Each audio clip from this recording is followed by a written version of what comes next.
বা আমি আমার চেয়ে বয়সে বড় মেয়েকে বিয়ে করতে পারবো না। তুমি প্লিজ আমাকে আর জোর করো না। যাকে বিয়ে করব তাকে যদি ভালোই না বাসতে পারি তাহলে সেই বিয়ে করে কী লাভ বলো? আর সবচেয়ে বড় কথা হচ্ছে তুমি নিশ্চয়ই চাইবে না যে তোমার এত আদরের ভাতিজি কষ্টে থাকুক। আজ প্রথম নিজের বাবার বিরুদ্ধে এতগুলো কথা বলল তমাল। ওর কথাগুলো শেষ হতে না হতেই ওর বাবা কষে একটা থাপ্পড় মারলেন। তারপর রাগে গজরাতে গজরাতে বললেন, বিয়ে যখন করবি না তাহলে ওর বিয়েটা ব্যঙ্গে কেন দিলি? বল, উত্তর দে আমার কথার। তুই যদি ওকে ভালোই না বাসিস তাহলে বরকে ফোন করে কেন বলেছিস যে তোর সাথে আয়রার রিলেশন আছে? বল। তমাল এইবার ভীষণ রেগে গেছে। ওর বাবার সামনে রাগটাকে কন্ট্রোল করার চেষ্টা করছে, কিন্তু পারছে না। দাঁতে দাঁত চেপে তমাল বলল, তোমরা আমার কথা বিশ্বাস কেন করছো না? আমি বরকে কোনো কল করিনি, আর না তো কিছু বলেছি। আর আয়রা আপুর সাথে রিলেশনের কথা আমি স্বপ্নেও ভাবতে পারি না। তোমরা সবাই জানো যে ওই মেয়েটাকে আমি দুই চোখে সহ্য করতে পারি না। তাকে ভালোবাসা বা বিয়ে করা তো দূরে থাক। এই জন্য তো আমার সন্দেহ তোর উপর। তুই ছাড়া এই বিয়ে কেউ ভাঙতে পারে না। যবে থেকে আয়রাকে এখানে এনেছি তবে থেকেই তুই মেয়েটাকে সহ্য করতে পারিস না। তুই ওর বিয়ে ভাঙার জন্য এমন একটা জঘন্য কাজ করবি আমি ভাবতেও পারিনি। তোকে নিজের ছেলে ভাবতেও ঘৃণা লাগছে। বাবা, তুমি তোমার ছেলেকে এই চেনো? তোমার মনে হয় আমি এই ঘৃণিত কাজটা করতে পারি? আমি শিওর ওই ছেলেটাই বিয়ে করবে না, তাই এত সব ফোন দিয়ে আসছে। এমন একটা মেয়েকে কেই বা বিয়ে করতে চাইবে?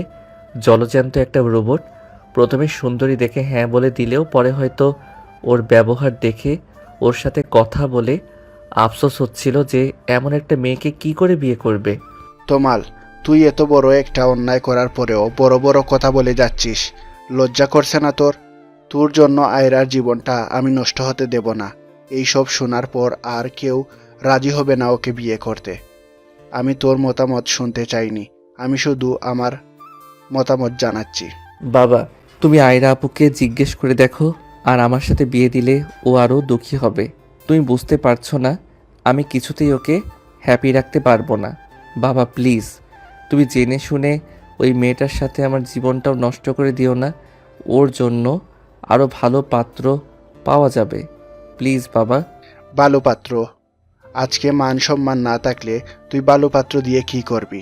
এইভাবে তোর কারণে ওর বিয়ে ভেঙে গেছে শুনলে কোনো ভালো পাত্র ওকে বিয়ে করতে রাজি হবে বল? আর সব আত্মীয় স্বজনের কাছে আমার মুখ দেখানোর মতো ব্যবস্থা রেখেছিস তুই। আজ তোদের বিয়ে না হলে সবার সামনে মুখ দেখাতে পারবো ভেবেছিস? বাবা, তুই মান সম্মানের কথা ভেবে আমাদের দুজনের জীবনই এভাবে শেষ করে দিতে পারো না। এতে কেউ সুখী হব না। তুমি বরং আপুকে জিজ্ঞেস করো।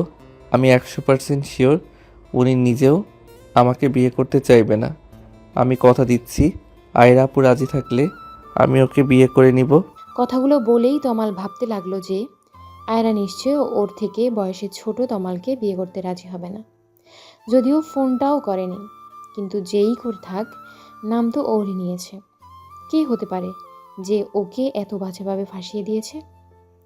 কিন্তু ও যে বলে দিল যে আয়রা রাজি থাকলে ও ওকে বিয়ে করে নেবে। আয়রা যদি সত্যিই রাজি হয়ে যায় ওকে বিয়ে করতে, তাহলে না, যে করেই হোক এখন আয়রাকে মানাতে পারলেই ওর বাবার এই বাজে সিদ্ধান্তটা থেকে ও মুক্তি পাবে। এতক্ষণ তমাল ওর বাবা ফিরোজ সাহেবের সাথে তর্ক করছিল ওর চাচাতো বোন আয়রাকে নিয়ে। আয়রা গ্রামের মেয়ে, ওদের ওখানে একটা কলেজ থেকে অনার্সটা কমপ্লিট করেছে। ওর বাবা কৃষিকাজ করে, জমি জমা অনেক আছে। আয়রারা দু বোন, কোনো ভাই নেই। ওর ছোট বোন সামিরা এইবার কলেজে উঠল। তমালের বাবা ভাতিজিকে নিজের কাছে এনেছিল বিয়ে দেওয়ার জন্য। পাত্র ব্যাংকে চাকরি করে, সবকিছু ঠিকঠাক ছিল, কিন্তু কেন জানি তমাল আয়রাকে দেখতেই পারতো না। এই কথাটা সবাই জানতো, কিন্তু আজ আয়রার বিয়ে ছিল।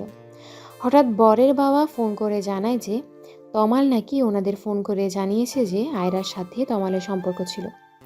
শুধু তাই নয়, তমাল নাকি এটাও জানিয়েছে যে আয়রা প্রেগনেন্ট। শেষের কথাটা এক কান দুকান হতে হতে সবার কাছে পৌঁছে গেছে। সবাই এসব নিয়েই আলোচনা করছে। তমালের ভাষ্যমতে এই ফোনটাও করেনি, কিন্তু ওর বাবার বিশ্বাস যে এই ফোনটা ওই করেছে। তমাল ভীষণ রেগে আছে। নিজের বাবাই যেখানে ওকে বিশ্বাস করছে না, সেখানে অন্য কেউ ওকে কি করে বিশ্বাস করবে। আয়রার উপরও রাগে ফেটে পড়ছে। আয়রার মা কান্নাকাটি শুরু করে দিয়েছেন। গ্রামের সহজ সরল মানুষ শহরে এসেছিল নিজের মেয়েকে ভালোভাবে বিয়ে দিতে, কিন্তু সেটা যে তাদের জীবনে বড় ভুল হবে তা ভাবতে পারেনি। সবাই জানে যে এসব মিথ্যা, কিন্তু আত্মীয়দের মুখ কি করে বন্ধ করবে। সবাই আয়রাকে ছিছি করছে। কয়দিনের জন্য চাচার বাড়ি এসেই নিজের চেয়ে বয়সে ছোট চাচাতো ভাইয়ের সাথে এইসব। আয়রার বাবা খুব চিন্তায় আছে। এক মেয়ের বিদায় নিয়েই যদি এত কিছু হয়ে যায়, তাহলে উনি ওনার ছোট মেয়ের বিয়ে দিবেন কি করে। তমালের গার্লফ্রেন্ড আছে, ওদের 4 বছরের রিলেশনশিপ। ওকে ছাড়া তমাল আর কাউকে বিয়ে করতে পারবে না। আর তাছাড়া গ্রামের সহজ সরল ন্যাকা টাইপের মেয়ে দেখলেই তমালের গা জ্বালা করে। এই কারণে আয়রাকে ওর পছন্দ নয়। সবসময় বাধ্য মেয়ের মতো সবার হুকুমের আশায় থাকে, যে যা বলে তা অক্ষরে অক্ষরে পালন করে। নিজস্বতা বলতে কিছুই নেই এই মেয়ের, আর তাকে নাকি ও ভালোবাসে। কথাগুলো ভাবতেই গা গিনগিন করে ওঠে তমালের। তমালরা 2 ভাই আর 1 বোন। ওর ভাই তুষার অনার্স প্রথম বর্ষে পড়াশোনা করছে, আর ছোট বোন তোরি সানিয়ার সমান সবে কলেজে উঠল। তমালরা মাঝে মধ্যে গ্রামে যেত, তবে আয়রা এই প্রথম ওদের বাসায় এসেছিল। এর আগেও তমাল আয়রাকে পছন্দ করতো না, কেমন যেন মরা মরা টাইপের মনে হয় আয়রাকে ওর। হঠাৎ আয়রার মায়ের কান্না বেড়ে গেল, সবার ছোটাছুটি বেড়ে গেল। তমাল আর ওর বাবাও সেদিকে ছুটে গেল। আয়রা ঘরের দরজা লাগিয়ে দিয়েছে। কারো বুঝতে বাকি রইল না যে ও কি করতে চলেছে। তমালের বাবা তমালকে শাসাতে লাগলো। যদি আয়রার কিছু হয়ে যায়, আমি তোকে কখনো ক্ষমা করব না।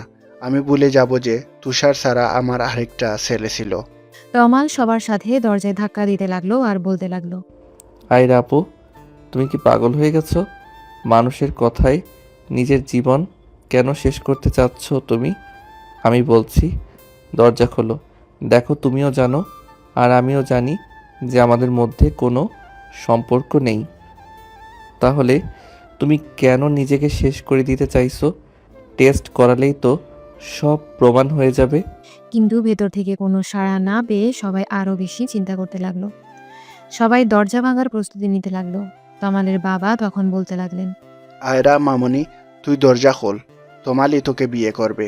আমার বাড়ি থেকে তোর কোনো অসম্মান আমি হতে দেব না। আমি কথা দিচ্ছি, আজকে থেকে তুই এ বাড়িতেই থাকবি। আমিও দেখব কে তোকে অসম্মান করে কথা বলে। আমি বেঁচে থাকতে কেউ তোকে একটা কথাও শোনাতে পারবে না। তমাল রাজি হয়েছে। ও বলেছে যে তুই রাজি থাকলেই ও তোকে বিয়ে করবে। আমাদের আর টেনশন বাড়াস না মা, দরজাটা খোল। ফিরোজ সাহেব কথাগুলো বলার সাথে সাথেই আয়রা দরজা খুলে বের হয়ে আসলো। বউয়ের সাজে পুরো অপ্সরীর মতো দেখতে লাগছে আয়রাকে। এইরকম একটা মেয়ের বিয়েতেও যে এত কাহিনী হতে পারে তা কেই জানতো। এতক্ষণ সবাই এটা নিয়ে কানাঘুষা করছিল যে তমালের মতো একটা ছেলে এমন একটা জঘন্য কাজ কি করে করতে পারলো, তাও আবার নিজের চাচাতো বোনের সাথে। আর এখন বিয়েও করতে চাইছে না। কি ছেলে রে বাবা! অথচ যখনই শুনেছে যে তমাল আয়রাকে বিয়ে করতে রাজি হয়েছে, তখনই আবার বলতে শুরু করলো, দেখেছো আজকালকার ছেলে মেয়েদের কাজকর্ম, পাপ করে আবার স্বীকারও করে। আরে ভাই, বিয়ে যখন করবি আগে জানালেই তো পারতি। পারিবারিকভাবেই বিয়ে দিয়ে দিত। এত নাটক করার কি দরকার ছিল? আসলে মানুষের কাজই হচ্ছে অন্যের সমালোচনা করা। কে কেমন তা না জেনেই সবাই মন্তব্য করা শুরু করে। ঘটনাটা আদৌ সত্যি কিনা তা যাচাই করার প্রয়োজন বোধ করে না। আয়রা বের হতেই ওর মা বাবা ওর কাছে ছুটে গেল। ওর মা কান্না করতে করতে ওকে জড়িয়ে ধরে বলল, মা, তুই আমাদের কথা না ভেবে কি করতে যাচ্ছিলিস? তুই যদি এমন কিছু করিস আমাদের কি হবে বল? তুই না আমার সাহসী কন্যা। আমি জানি মানুষের কথায় তুই এমন কোনো কাজ করবি না। আমি কালকেই তোকে গ্রামে নিয়ে যাব। তুই যা চাস তাই হবে। আয়রা এক ফোঁটা কান্নাও করেনি।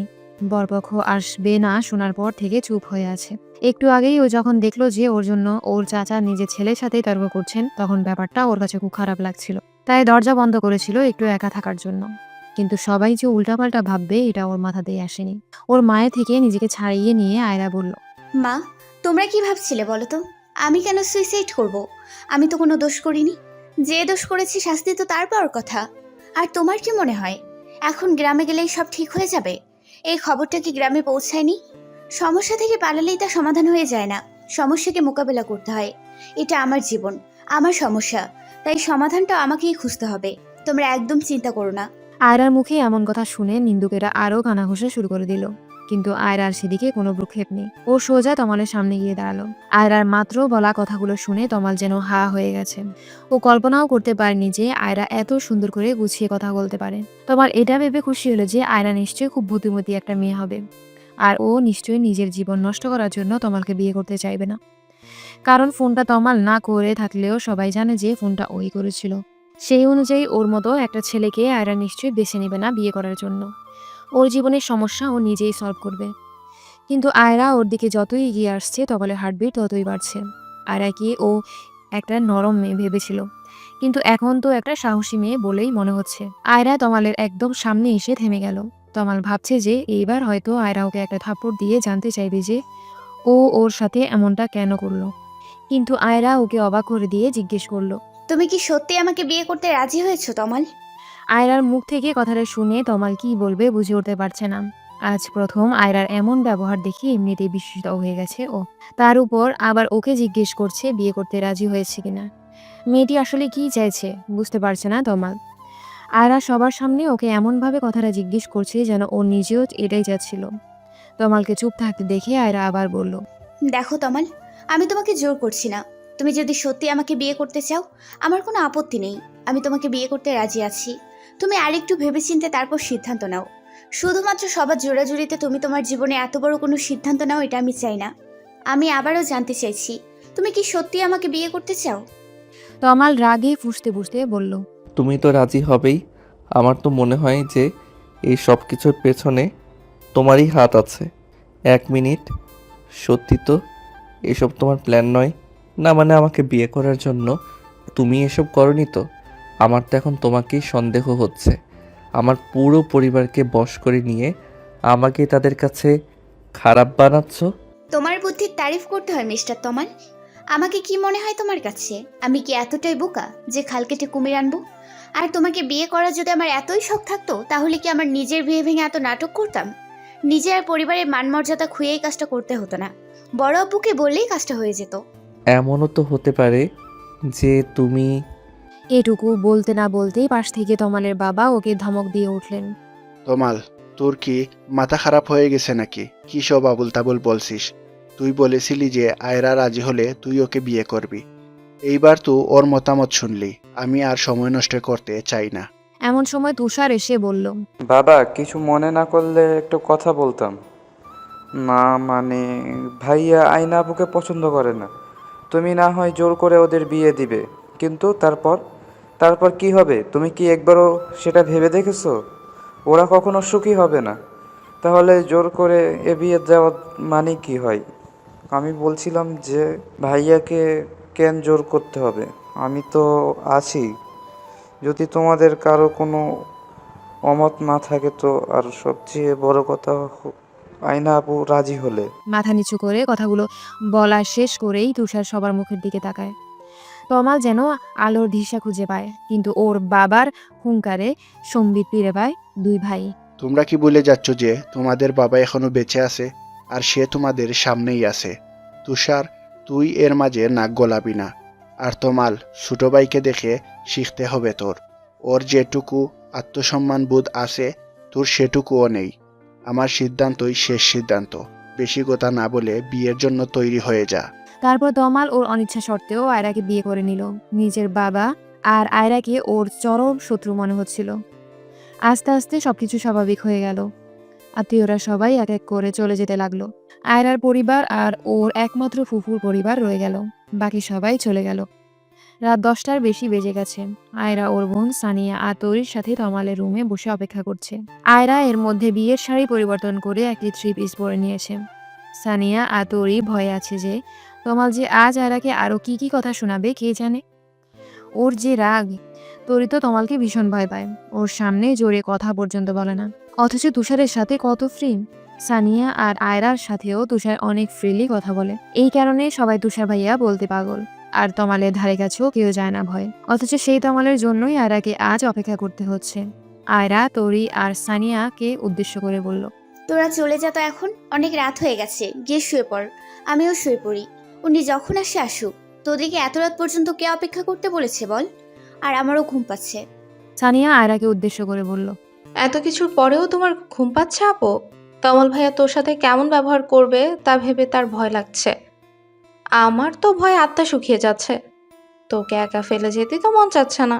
আচ্ছা আপু, তুষার ভাইকে বড় আব্বু মানা কেন করলো? তুষার ভাইয়ের সাথে তোর বিয়ে হলে কত ভালো হতো বল। সে যখন নিজের চেয়ে বয়সে ছোট ছেলেকে বিয়ে করবি, তাহলে আরেকটু ছোট একজনকে বিয়ে করলে কি এমন সমস্যা হতো? তোমার বড় আব্বুর আমার মাথা খারাপ না করলে যে চলছিল না। সে তো আমার জীবনটা তছনছ করার জন্য উঠে পড়ে লেগেছে। আর সাথে তোমার আপুও। তোমরাও লেগে যাও আমার পেছনে। দেখো আর কি কি নষ্ট করার আছে আমার জীবনে।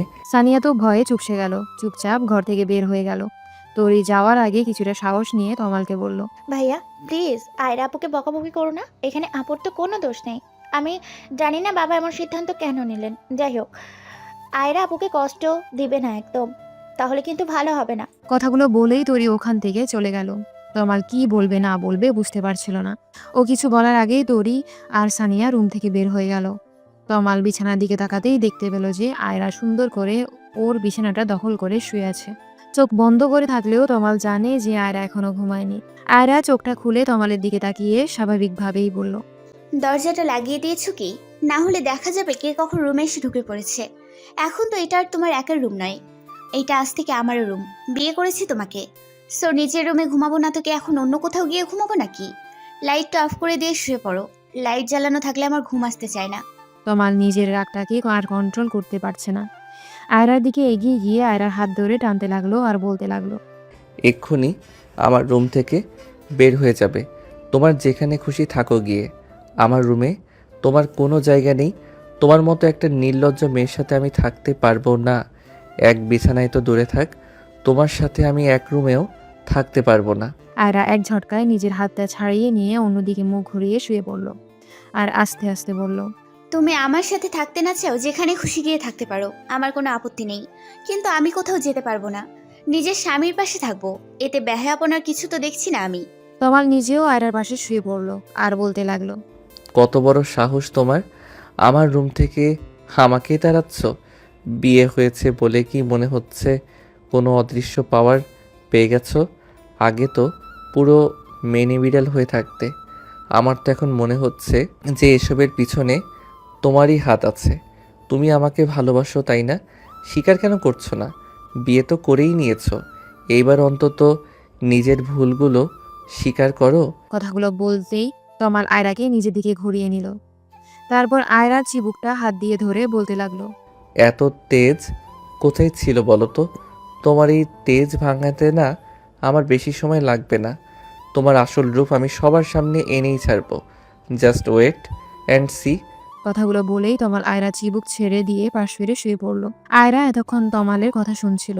এবার আয়রা কান্না শুরু করে দিল। আজ সারাদিন এত কিছু হয়ে গেছে, তবুও আয়রা এক ফোঁটা কান্নাও করেনি। কিন্তু এখন ওর কান্নাগুলো যেন আর বাদ মানছে না, দু চোখ ছাপিয়ে আসছে। কান্না করতে করতে আয়রা বলতে লাগলো। কেন সবাই আমাকে এই দোষ দিচ্ছে বলো তো? তুমি বরপক্ষকে ফোন করেছিলে, তুমি বলেছো যে আমি নাকি প্রেগনেন্ট। এ কথা শুনে কেউ তোমাকে কিছু বলেছে? একবারও তোমার দোষ দিয়েছে? কিন্তু আমাকে বলেছে। সবাই বলেছে যে আমি একটা দুশ্চরিত্রা মেয়ে, যে কিনা চাচার বাড়িতে দুদিনের জন্য এসে নিজেকে কন্ট্রোল করতে পারিনি। নিজের চেয়ে ছোট চাচাতো ভাইয়ের সাথে ছি, এমনকি আরও কি কি বাজে কথা বলেছে যা আমি ভাষায় প্রকাশ করতে পারবো না। কিন্তু তোমাকে কেউ বলেছে দুশ্চরিত্র? কেউ বলেছে যে ছেলেটা নিজেকে সামলাতে পারেনি? বলেনি, কারণ তুমি ছেলে। ছেলেরা নাকি এমনই হয়, কিন্তু মেয়েদের নাকি মানিয়ে চলতে হয়।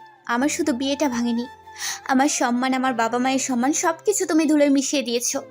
তারপরে আমি তোমাকে বিয়ে করেছি শুধুমাত্র আমার বাবা মায়ের মুখের দিকে তাকিয়ে।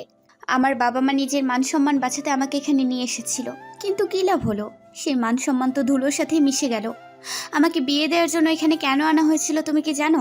তমাল এতক্ষণ আয়রার কান্না করা দেখছিল আর মনোযোগ দিয়ে ওর কথাগুলো শুনছিল। মেয়েটা নিজের সব দুঃখ কষ্ট চেপে রেখে তমালকে বিয়ে করেছে, অথচ তমাল সে তখন থেকে ওকেই দোষ দিয়ে যাচ্ছে। কিন্তু তমাল ফোন করেনি। আয়রাও যদি কাউকে দিয়ে ফোন না করিয়ে থাকে, তাহলে ফোনটা কে করলো বরপক্ষকে?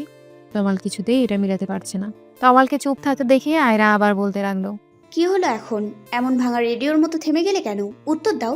তুমি জানো না তাই না?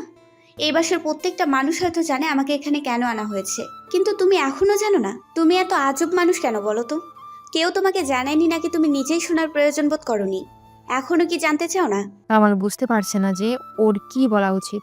এমন পরিস্থিতিতে ও এর আগে কখনো পড়েনি। আকাশ পরিমাণ রাগ নিয়ে রুমে ঢুকেছিল, অথচ এখন মনে হচ্ছে আয়রার কথাগুলো শুনে ওর সব রাগ গলে ফানি হতে শুরু করেছে। এমন তো হওয়ার কথা ছিল না। আয়রা এতবার ওকে প্রশ্ন করে যাচ্ছে, অথচ ও চুপ করে শুধু শুনেই যাচ্ছে। না শুনে কি উপায় আছে? আমি চাইলেও তুমি শোনাবে, আর না চাইলেও তুমি শোনাবে। তার থেকে বলেই ফেলো তোমার কাহিনী। বাবা সেদিন বলছিল কি যেন, আমি অতটা মনোযোগ দিয়ে শুনিনি।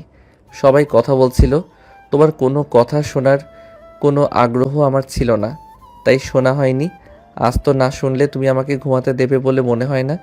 আয়রা কান্না করতে করতে তমালের সাথে সাথে নাক মুখ মুছতে থাকে। তমাল সরে যেতে চাইলেও পারে না। আয়রা টেনে ধরে ওর নাকের পানি চোখের পানিগুলো তমালের শার্টে মুছতে থাকে। তমাল নাক ছিটকায়, তবে সরতে পারে না। আয়রা যে ওর শার্টটাকে টিস্যু বানিয়ে ফেলেছে তা বুঝতে বাকি রইল না। আয়রার ক্ষণে ক্ষণে রং পাল্টাতে দেখে তমাল নিজেও হতবাক হয়ে গেছে। মেয়েদের কান্নাকে হয়তো এই কারণে মায়া কান্না বলে। তমালের মতো মানুষও ওর ন্যাকা কান্নার কাছে হেরে গেছে। আমাদের গ্রামেও একজন আমার বিয়ে ভেঙে দিচ্ছিল। শুধু আমাদের গ্রামের চেয়ারম্যানের ছেলে, সে আমার বাড়িতে বিয়ের জন্য প্রস্তাবও পাঠিয়েছিল। কিন্তু এসএসসি পাস একটা ছেলের সাথে অনার্স পাস করা একটা মেয়ের বিয়ে কি কোনো বাবা মা দিতে চায়? আর ওই ছেলেটাকে আমার একদম পছন্দ নয়। সারা দিনরাত আড্ডা নিয়ে থাকে আর বাপের টাকায় ফুটানি। অমন ছেলেকে আমি কেন? কোনো ভালো মেয়ে বিয়ে করতে চাইবে না। কিন্তু ওই যে জোর যার মূল্য তার, যে বিয়ে ভাঙা বন্ধের জন্য আমাকে এখানে আনলো, সে এখানে এসেও একই অবস্থা। তা আবার বিয়ের দিন আরেক ধাপ এগিয়ে। তমাল এতক্ষণ মনোযোগ দিয়ে ওর কথা শোনার পর বলল, তাহলে তোমার বিয়ে ভাঙার জন্য আমাকে কেন দোষারোপ করছো সবাই? এটা তো সবাই জানো যে বিয়েটা কে ভেঙেছে। আমাকে এর মধ্যে জড়ানোর কি খুব বেশি প্রয়োজন ছিল? এখানে ওরা খোঁজ পাবে কিভাবে? ওরা যাতে আমার খোঁজ না জানতে পারে সেজন্যই তো আমাকে এখানে আনা হয়েছিল। তবে কেন জানি আমার মনে হচ্ছে তুমি সত্যি বলছো। মানে এর পেছনে নিশ্চয়ই অন্য কেউ আছে। কিন্তু কে সে? তুমি আমাকে হেল্প করবে খুঁজে বের করতে? আর সে যে শুধু আমার শত্রু তা কিন্তু নয়, সে তোমারও ঘোর শত্রু।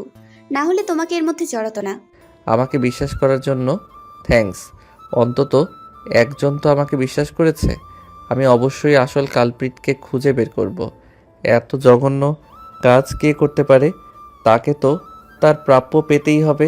কথাগুলো বলার পর তমাল বিছানা থেকে উঠে শার্টটা চেঞ্জ করে একপাশে জড়সড় হয়ে শুয়ে পড়ল। আর ভাবতে লাগছে যে এই কাজটা যদি ওই চেয়ারম্যানের ছেলে না করে থাকে তাহলে আর কি হতে পারে। ফিরোজ সাহেবের স্ত্রী শিলা বেগম ভীষণ রেগে আছেন। আত্মীয়ের মধ্যে বিয়ে শাদী ওনার একদম পছন্দ নয়। শোয়ার পর থেকে উনি স্বামীর সাথে এ নিয়ে তর্ক করে চলেছেন। তোমাকে আমি আগেই বলেছিলাম যে এই মেয়েকে এখানে আনার কোনো প্রয়োজন নেই। গ্রামে এত ঝামেলা হচ্ছে, এখানে যে ঝামেলা হবে না তা কে জানে। তুমি তো আমার কোনো কথা শুনবে না। মানবতার ভান্ডার খুলে বসে আছেন, শেষে কিনা ওই মেয়েকে আমার ছেলের কাঁধেই ঝুলিয়ে দিল। কে জানে এই মেয়ে কেমন হবে, পুরো সংসারটা ধ্বংস করে না দেয়। ফিরোজ সাহেবের কথা বলার আর মন মানসিকতা নেই। তিনি নিজেও বুঝতে পারেনি এত কিছু হয়ে যাবে। সবার মুখ বন্ধ করার জন্য হলেও এই বিয়েটা দেওয়া উচিত ছিল। বড় মুখ করে ভাই মেয়েকে এখানে এনেছিল বিয়ে দেওয়ার জন্য। এখান থেকেও যদি খালি হাতে ফিরতো তাহলে মেয়েটার কি হতো? দেখো শিলা, যা হওয়ার হয়ে গেছে। ও আমাদের বড় ছেলের বউ। আশা করি কথাটা মাথায় থাকবে। ভাগ্যের লিখন খণ্ডানোর ক্ষমতা আমাদের কারো নেই। আমার ছেলেকে জোর করে বিয়ে দিয়েই ভাবছো যে সে আমার ছেলের ভালোবাসা পেয়ে গেল? আমার ছেলে ওই মেয়েকে কখনো মেনে নিবে না, আর আমিও না। আত্মীয়দের সামনে তুমি সবার মান রাখতে চেয়েছিলে, তার রাখা শেষ। এবার আমার যা করার তাই করব। কালকেই ওই মেয়েকে আমি ওর বাবা মায়ের সাথে গ্রামে পাঠানোর ব্যবস্থা করছি। তুমি এর মাঝে একদম নাক গলাবে না। আমি ওই মেয়েকে কিছুতেই নিজের বৌমা হিসেবে মানি না। আর আমার ছেলের উপরেও আমার পুরো বিশ্বাস আছে। ও নিজেও এই মেয়েকে নিয়ে সংসার করতে পারবে না। যা হওয়ার হয়ে গেছে, আর সামনেও যা উচিত তাই হবে।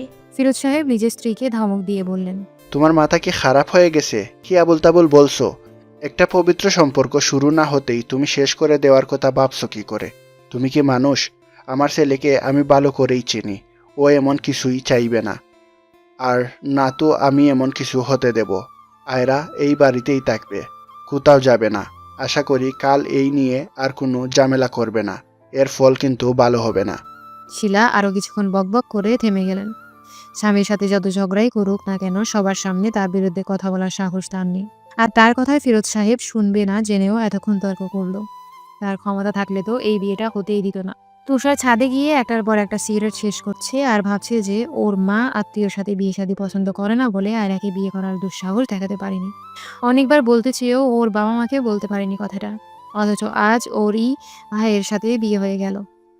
ওর মায়ের লজিক খাটলো না, অথচ নিজের পছন্দটাকেও বিসর্জন দিয়ে দিল। নিজের উপরেই প্রচুর রাগ হচ্ছে এখন তুষারের। একবার ওর বাবাকে বলেই দেখতো, হয়তো ওর বাবা ব্যবস্থা করতো। কিন্তু আজ ওর বাবা ওর ইচ্ছা থাকা সত্ত্বেও তমালের সাথেই আয়রার বিয়ে কেন দিল, সেটা ওর মাথায় আসছে না।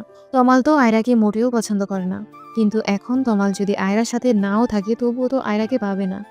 ওর ভাগ্যটা কেন এত খারাপ হলো? আয়রাকে এত করে মন থেকে চেয়েও নিজে করতে পারলো না, অথচ তমাল না চাইতেই আয়রাকে পেয়ে গেল। যে যার কদর বোঝে না সে তার ভাগ্যই কেন পড়ে।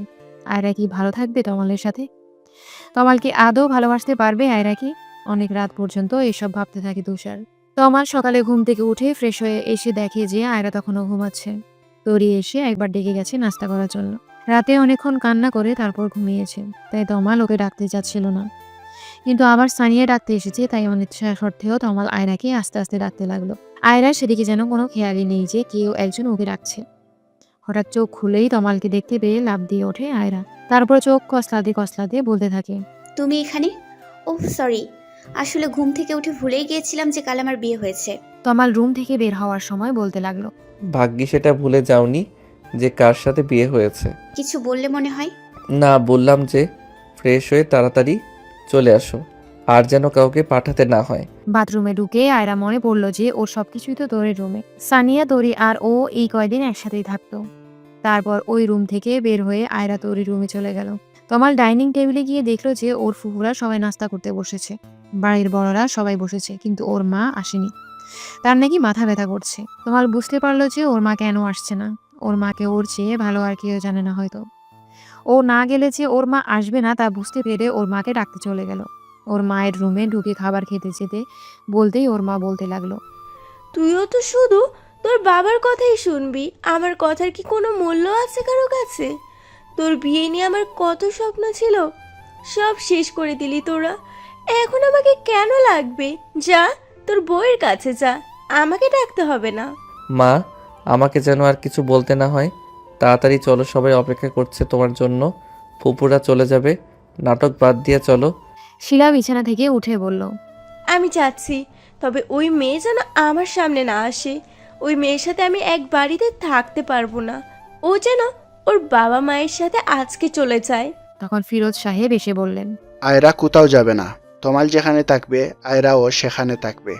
তুমি যদি আয়রাকে এই বাড়িতে না রাখতে চাও তাহলে তমালও থাকবে না। আমি ওদের বাসা ঠিক করে দেব। দেখেছিস তো তোর বাবার কথা, নিজের ভাতিজির জন্য এখনই আমাকে তোর থেকে আলাদা করে দিতে চাইছে। আমি কিন্তু মা বাবা, তোমরা থামবে একটু। এখন এসব বলার সময় নয়, যা হওয়ার হয়ে গেছে। ধীরে সুস্থে বসে এসব নিয়ে আলোচনা করে সিদ্ধান্ত নেওয়া যাবে। এবার চলো। কথাগুলো বলে রুম থেকে বের হতেই দেখতে পেল যে আয়রা দরজার সামনে দাঁড়িয়ে আছে। ও চোখ থেকে টপ টপ করে পানি পড়ছে। তমালকে দেখে বলল, তোমাদের ডাকতে এসেছিলাম। আসলে মা একটু শক পেয়েছে, এমন আচমকা এত কিছু হয়ে গেল। তুমি কিছু মনে করো না, চলো নাস্তা করে নাও। আসলে আমার খেতে ইচ্ছে হচ্ছে না, তোমরা খেয়ে নাও, আমার ক্ষুধা লাগলে খেয়ে নেব। বলেই ওখান থেকে দৌড়ে তরির রুমে চলে গেল আয়রা। তমাল ওর পিছনে গিয়ে বলতে লাগলো, তোমরা কি শুরু করলে বলো তো? সবাই কি আমাকেই পেয়েছো জ্বালানোর জন্য? আমাকে একটু বোঝার চেষ্টা করো। আমার মনের উপর দিয়ে কি ঝড় যাচ্ছে তা কাকে বোঝাবো? সবাই তো নিজেকে নিয়ে ব্যস্ত। তমালের কথা শুনে আয়রা দৌড়ে গিয়ে ওকে জড়িয়ে ধরলো। তারপর বলতে লাগলো, তোমার স্ত্রী হিসেবে না হোক, অন্তত কাজিন হিসেবে হলেও আমাকে আপাতত এখানে থাকতে দাও প্লিজ। আমি এখন ওই গ্রামে যেতে পারবো না। ওখানে গেলেও এই রিমনের অত্যাচার, আমি বাড়ি থেকে বের পর্যন্ত হতে পারি না।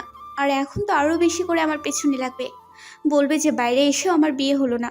তমাল এমনিতেই অনেক চিন্তায় আছে, তারপর আবার ওর মায়ের নতুন ঝামেলা। ওর গার্লফ্রেন্ড রিয়াকে ব্যাপারটা কি করে বোঝাবে সেই চিন্তায় ও অস্থির। আর এদিকে আয়রা আর ওর মায়ের ঝামেলা। রিয়াকে ছাড়া ও অন্য কোনো মেয়ের কথা স্বপ্নেও ভাবতে পারে না। এখন এই সব সামলাবে নাকি রিয়াকে? আয়রাকে নিজে থেকে ছাড়িয়ে নিয়ে তমাল বলল, দেখো আয়রা, এসব ন্যাকা কান্না আমার কাছে করবে না। চুপচাপ খেতে চলো। এসব মায়া কান্না আমার কাছে চলবে না। রাতে অনেক কেঁদেছো, কিছু বলিনি। আর কিন্তু এসব চলবে না। এখানে থাকতে চাইলে আমার কথা মেনে থাকতে হবে। আয়রা চোখ মুছে বলল। আমি পারবো। এখানে থাকার জন্যই তো এতদিন আমি চুপচাপ ছিলাম। আবার না হয় সেই রোবট হয়ে যাব, যে যা বলবে তাই শুনবো। চাচি যেভাবে বলবে আমি সেভাবেই থাকবো। অন্তত যে পর্যন্ত ওখানে সব ঠিকঠাক না হয় সে পর্যন্ত আমাকে থাকতে দিলেই হবে। রিমন 5 থেকে 6 বছরের মতো বিদেশে ছিল বলে আমি শান্তিতে ছিলাম। কয়েক মাস হলো দেশে এসেছে, তাতে আমার জীবনের খুশিগুলো শেষ হয়ে গেছে। ওই ছেলে থাকতে আমি আর গ্রামে যাচ্ছি না। আবার হয়তো বিদেশে চলে যাবে, তখন আমি আবার গ্রামে চলে যাব, কথা দিচ্ছি। আর আমি কখনো আমাকে ভালোবাসার জন্য তোমাকে জোর করব না। তুমি মন থেকে কোনোদিন ভালোবাসলে তবেই। এক্সকিউজ মি, দিবার স্বপ্ন দেখা বাদ দাও। থাকতে দিয়েছি বলে অন্য কিছু ভাবার দরকার নেই। ফালতু কথা শোনার সময় আমার নেই। চুপচাপ খেতে চলো। কথাগুলো বলে তমাল আয়রার মুখের দিকে তাকাতেই দেখতে পেল যে আয়রার মুখটা বিষাদে ছেয়ে গেছে।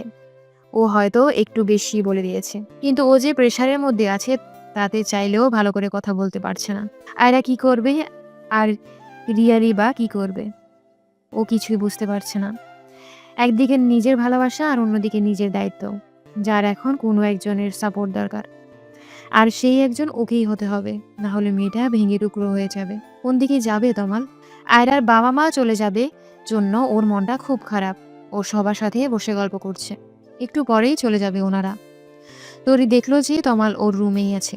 ও রুমে ঢুকতে ঢুকতে তমালকে উদ্দেশ্য করে বলল। ভাইয়া আসবো? তোমার সাথে তো কথা বলাই যায় না, ভয় লাগে। কিন্তু আজকে তোমাকে কিছু কথা বলতে চাই। দেখো, আমি কিন্তু সেই ছোট্ট তরি নেই, বড় হয়ে গেছি। আমি এখন কলেজে পড়ি, তাই আমার কথাগুলো তোমাকে শুনতেই হবে। নিজের ছোট বোনের মুখে এমন কথা শুনে তমাল হেসে দেয়, তারপর বলতে থাকে। তা আমার ছোট্ট বোনটা আমাকে ভয় পেতে শুরু করলো কবে থেকে তাই তো বুঝতে পারছি না। তা আমার বুড়ি দাদিটা আমাকে কি উপদেশ দিতে এসেছে শুনি। তরি নিজের ভাইয়ের পাশে বসে বলল। দেখো ভাইয়া, তোমাকে আগেও বলেছি যে আমাকে বুড়ি দাদি বলবে না। আমি কি বুড়ি নাকি? আর আমি যেটা বলতে এসেছি সেটা শোনো। চাচিরা আজ চলে যাবে, অথচ আয়রা আপু একটুও কান্না করবে না। দেখো, কিন্তু চাচিরা যেতে না যেতেই সবার আড়ালে গিয়ে ইচ্ছে মতো কান্নাকাটি করবে। নিজেকে যতই স্ট্রং দেখানোর চেষ্টা করুক না কেন, আমার চোখকে ফাঁকি দিতে পারিনি। আমি ঘুমিয়ে যাওয়ার পর হঠাৎ জেগে গেলে মাঝে মধ্যেই দেখতাম আয়রা আপু ব্যালকনিতে দাঁড়িয়ে কান্না করছে, নয়তো চুপচাপ দাঁড়িয়ে আছে। সানিয়া আর চাচা চাচিরা ছাড়াও থাকতে ওর ভীষণ কষ্ট হতো। তারপর থাকতো একমাত্র ওই রিমনের অত্যাচার থেকে বাঁচার জন্য। এখন তো একেবারে এখানেই থাকবে। জানি না আর কত কাঁদতে হবে আপুকে। তারপর তুমি সকালেও কি পরিমাণ বকাবকি করলে দেখলাম। তুমি যাওয়ার পরে বাথরুমে গিয়ে কিছুক্ষণ কান্না করেছে, তারপর হাসি মুখে খেতে গেল। আমি সব খেয়াল করি। এতগুলো কথা একেবারে বলে হাঁপিয়ে ওঠে তরি। তারপর তমালের প্রতিক্রিয়া দেখার জন্য ওর দিকে তাকায়। তমাল চুপচাপ ওর কথাগুলো শুনলো দেখি ওর ভালো লাগছে। আর এই প্রথম আয়রার জন্য ও তমালকে এতগুলো কথা বলল। তরির মুখে এমন বড় মানুষের কথা শুনে তমাল বুঝতে পারলো যে তার সেই ছোট্ট তরিটা আজ সত্যিই অনেক বড় হয়ে গেছে। আচ্ছা, তরিকে বিয়ে দিলেও কি এভাবে ওর শ্বশুরবাড়ি রেখে চলে আসতে হবে? ভাবতেই বুকের মধ্যে চিনচিনে একটা ব্যথা অনুভব হয় তমালের। তার মানে আয়রার বাবা মায়েরও অনেক কষ্ট হচ্ছে আয়রাকে রেখে যেতে। আর আয়রা কথাটা ভাবতেই মেয়েটার জন্য এক অচেনা টান অনুভব করতে থাকে তমাল। এটাই কি পবিত্র সেই বন্ধন, 3 কবুলের মাধ্যমে যে বন্ধন গড়ে ওঠে? কথাটা ভাবতেই নিজেকে বড্ড অপরাধী মনে হতে থাকে তমালের। নিজের বাবার অনুরোধে এটা ও কি করে বসলো? একটা মেয়ের স্বপ্ন নিয়ে খেলার কোনো অধিকার ওর নেই, যেখানে ও দুটো মেয়ের জীবন নিয়ে খেলছে। এই গোলক ধাঁধা থেকে আজ ওকে বের হতেই হবে, নইলে ও নিজেকে কখনো ক্ষমা করতে পারবে না। আচ্ছা, তোরির সাথে যদি এমনটা করতো? ভাবতেই ওর পুরো শরীর কেঁপে ওঠে। তোরি নিজের ভাইয়ের কোনো উত্তর না পেয়ে রুম থেকে চলে যেতে যেতে বলল। আমার আগেই বোঝা উচিত ছিল যে তোমাকে কোনো কথা বলা আর পাহাড়ের সামনে দাঁড়িয়ে কথা বলা একই ব্যাপার। কোনো উত্তর পাওয়া যাবে না, আমাকে কোনো ধমক দাওনি, এটাই তো অনেক। পরের কথাগুলো আস্তে আস্তে বলল যেন তমাল শুনতে না পায়। তরি চলে যাওয়ার পরেও তরির বলা কথাগুলো তমালের কানে রেকর্ডের মতো বাজতে লাগলো। আর আয়রার মনের অবস্থাটা বোঝার চেষ্টা করলো। আয়রার বাবা মা আর সানিয়া আজকে ট্রেনেই গ্রামে চলে যাবে। কলেজের টুকরা মেয়েটাকে এভাবে ফেলে রেখে যেতে তাদের কারোরই মন টানছে না। কিন্তু এটাই তো নিয়ম, বিয়ের পর স্বামীর ঘরটাই তো মেয়েদের আসল জায়গা। আর তাছাড়া এখানে সবাই আয়রার আপন। তারপরেও সানিয়া আর ওর মা অনেক কান্না করছে, কিন্তু আয়রা পাথরের মতো শক্ত হয়ে আছে। ওর বাবা মায়ের সামনে ও নিজেই যদি কান্নাকাটি শুরু করে দেয় তাহলে ওনারা ভালো থাকতে পারবে না। আয়রার বাবা তমালের হাতের উপরে আয়রার হাত দিয়ে বললেন। মেয়েকে বিয়ের সময় জামাইয়ের হাতে তুলে দিতে হয়, কিন্তু আমি আজ দিচ্ছি। শুধু মেয়ের জামাই নয়, আমার নিজের ছেলে হিসেবে। আমি আমার কলিজার টুকরাটাকে রেখে যাচ্ছি। ও এর আগে বাইরে কখনো থাকেনি। বাইরের জীবন সম্পর্কে ওর ধারণা নেই বাবা। এই কয়েকদিন তোমার এখানে এসেছে, তাই রোজ ফোন করে কান্নাকাটি করতো। আর এখন তো সারা জীবনের জন্য রেখে যাচ্ছি। মেয়েকে বিদায় দেওয়ার সময় যে একটা বাবা কি পরিমাণ কষ্ট হয় তা তুই নিজে যখন বাবা হবি তখন বুঝতে পারবি। নিজের বাবাকে থামিয়ে দিয়ে আয়রা বলল, বাবা, তুমি এসব কি বলছো? আমি কোথায় কান্নাকাটি করেছি? তোমরাই তো সবাই কান্নাকাটি করে জোয়ার বইয়ে দিয়েছো। আর শোনো, আমি এখন সেই ছোট্ট আয়রা নেই যে কোথাও গেলে বাবা বাবা বলে কান্না শুরু করব। দেখছো না আমি কত হাসি খুশি আছি এখানে? আমাকে কি পরের বাড়িতে রেখে যাচ্ছ নাকি? এখানে সবাই আছে, বড় আব্বু, চাচি, তরি। তুমি একদম চিন্তা করবে না আমাকে নিয়ে। আর সানিয়া তো আছেই, নিজে খেয়াল রাখবে। আর সানিয়া, সারাক্ষণ টিভি আর ফোন না দেখে ঠিকঠাক পড়াশোনা করবি, আর বাবা মায়ের খেয়াল রাখবি, আর নিজের খেয়ালও রাখবি। কাজ ছেড়ে একদম বাইরে যাবি না। আর মা, তুমি নিজেও ঠিকঠাক ওষুধ খাবে আর বাবাকেও খাওয়াবে। খাওয়া দাওয়া ঠিক মতো করবে, একদম অনিয়ম করবে না। আয়রার বাবা মায়ের সাথে কথা বলার সময় ও খেয়াল করলো যে ওর হাত এখনো তমালের হাতের মুঠির মধ্যেই আছে। তাড়াতাড়ি নিজের হাত ছাড়াতে গেলে তমাল তা আরো শক্ত করে চেপে ধরে। আয়রা তমালকেই বুঝতে পারছে না, এই ভালো ব্যবহার করছে আবার এই খারাপ ব্যবহার করছে। তমালের কোনটা আসল ব্যবহার আর কোনটা নকল তা বুঝতে পারছে না আয়রা। সবাই যে বলতো বিয়ে হলেই নাকি স্বামী স্ত্রীর মধ্যে একটা অদৃশ্য মায়ের বন্ধন সৃষ্টি হয়ে যায়, তাহলে ওদের মধ্যে সেই বন্ধনটা কেন তৈরি হচ্ছে না এখনো? নাকি সম্পর্ক আসলে এত সহজ নয়, নাকি আরো সময় লাগবে? কিন্তু সকালে তমাল তো বলছিল যে সে নাকি আয়রাকে ভালোবাসতে পারবে না। তার মানে কি সেটাই সত্যি? কথাগুলো ভাবতেই মনের মধ্যে কল্পনার আকাশে মেঘ জমতে শুরু করে। ও আর কখনো তমালকে বিরক্ত করবে না। ও তমালকে এই বন্দিত্ব থেকে মুক্তি দিয়ে দিবে। আয়রার বাবা মা চলে যেতেই আয়রা তমালের হাত থেকে নিজের হাত ছাড়িয়ে তমালের রুমে চলে গেল। তরি ওর রুম থেকে আয়রার সব জিনিস দিয়ে গেছে তমালের রুমে। আয়রা এখনো জানে না যে তমাল অন্য একটা মেয়ের জন্য ওর সাথে এমন ব্যবহার করছে। আয়রা চলে যেতেই তমালের খেয়াল হয় যে ও এতক্ষণ আয়রার হাত শক্ত করে ধরে রেখেছিল, কিন্তু কেন ধরেছিল তা ও নিজেও জানে না। হঠাৎ ওর তরির বলা কথাগুলো মনে পড়তেই দৌড়ে রুমে চলে যায়। আয়রা মাথা নিচু করে বসেছিল। তমাল আস্তে আস্তে ওর সামনে গিয়ে বলতে লাগলো, চাচা চাচি চলে গিয়েছে তো কি হয়েছে? আমরা তো আছি নাকি? আমাদের উপরে বিশ্বাস নেই? আমি আমার কথা রেখেছি, তোমাকে গ্রামে পাঠাইনি। এইবার তোমার পালা। একদম কান্নাকাটি করা যাবে না। কি হলো, বললাম না কান্নাকাটি করা যাবে না। কান্নাকাটি আমার একদম সহ্য হয় না। তমালের কথাগুলো শুনেই আয়রা অবাক হয়ে মাথা তুলে তাকায়। আয়রার থেকে তমাল বেশি অবাক হয়। তুমি কান্না করছো না? আমি তো ভেবেছিলাম যে সবাই চলে গেছে জন্য তুমি রুমে এসে কান্নাকাটি। নিজের ব্যবহারে নিজেই লজ্জা পায় তমাল। সব দোষ ওই তরির। আয়রা মৃদু হেসে তমালকে বলতে থাকে, আমি বলেছি না আমি অতটাও ছিচকাদুনে নই? তুমি কি ভেবেছিলে বলো তো, যে মেয়েটা কান্না করছে একটু সান্ত্বনা দিয়ে আসি, তাই না? থ্যাঙ্কস আমাকে থাকতে দেওয়ার জন্য, আর সরি ফর ডিস্টার্বিং। তমাল আয়রা চোখে মুখে কষ্টের ছাপ স্পষ্ট দেখতে পাচ্ছেন, অথচ মুখে বড় বড় বুলি আওড়াচ্ছে। তরি ঠিকই বলেছিল। তমাল আস্তে করে আয়রার পাশে বসতে আয়রা নিজেকে গুটিয়ে নেয় একপাশে। ওর এমন ব্যবহার দেখে তমাল বলতে থাকে, ভয় পাচ্ছ আমাকে? দেখো, সকালে কথাগুলো ওইভাবে বলতে চাইনি, কিন্তু চারপাশের প্রেসারে মাথা ঠিক ছিল না। প্লিজ কিছু মনে করো না। ক্ষমা তো আমার চাওয়া উচিত। যা প্রাপ্য তার থেকে খুব বেশি এক্সপেক্ট করে ফেলেছিলাম। সত্যিটা বলার জন্য থ্যাঙ্কস। না হলে আমি হয়তো আরও বেশি স্বপ্ন বুনতে থাকতাম। আমি তোমাকে একটা কথা বলতে চাই। তমাল আসলে রিয়ার কথাটা ওকে জানিয়ে দিতে চাচ্ছে, যেন আয়রা বুঝতে পারে যে কেন ও আয়রাকে আপন করে নিতে পারছে না। বিয়ে যখন করেছে সত্যিটা তো জানাতেই হবে। আমাকে আর কিছু বলতে হবে না। আমি জানি তুমি কি বলতে চাইছো। চিন্তা করবে না, আমি তোমাকে আর কখনো বিরক্ত করব না। আমাকে থাকতে দিয়েছো, এটাই আমার জন্য অনেক। আমি কথা দিচ্ছি, চলে যাওয়ার সময় তুমি যা চাচ্ছ তা পেয়ে যাবে। কিসের যাওয়ার কথা বলছো তুমি? আর আমি কি চাচ্ছি? কি দেবে তুমি আমাকে? এসব কি বলছো তুমি আবোল তাবোল? আবল তাবল কেন বলবো? জোর করে আর যাই হোক না কেন, কোনো মিথ্যা সম্পর্ক টিকিয়ে রাখা যায় না। আমাদের সম্পর্কটা বাইরের দিক থেকে সত্য হলেও ভেতরের দিক থেকে পুরোটাই মিথ্যা। আমি বুঝতে পারিনি যে পরিস্থিতি এতটা খারাপ হবে। তাহলে কখনো আমি তোমাকে এই বিয়েটা করতে দিতাম না। এই তো আর কয়টা দিন, তারপর আমি তোমাকে এই বন্ধন থেকে চিরতরে মুক্তি দিয়ে যাব। কথাগুলো বলে আয়রা বিছানা থেকে ওঠার প্রস্তুতি নিচ্ছিল। তমাল ওর হাত ধরে আবার বসিয়ে আয়রার মুখটা নিজের দিকে নিল। রাগে তমালের চোখ দুটো রক্তবর্ণ ধারণ করেছে। আয়রাকে উদ্দেশ্য করে বলল, কি যেন বলছিলে, আরেকবার বলো। বন্ধন থেকে মুক্তি? কি বলছিলে এসব? আয়রা তমালের হাত থেকে নিজেকে ছাড়াতে গিয়েও ব্যর্থ হয়।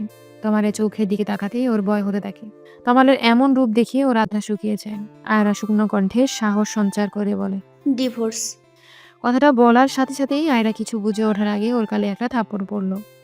তমালের হাতের কয়েকটা আঙ্গুলের দাগ সাথে সাথে স্পষ্ট হয়ে উঠল বর্ষাকালের উপর। তমাল নিজেকে রাগকে কন্ট্রোল করতে পারছে না। তুমি এসব করে কি প্রমাণ করতে চাইছো?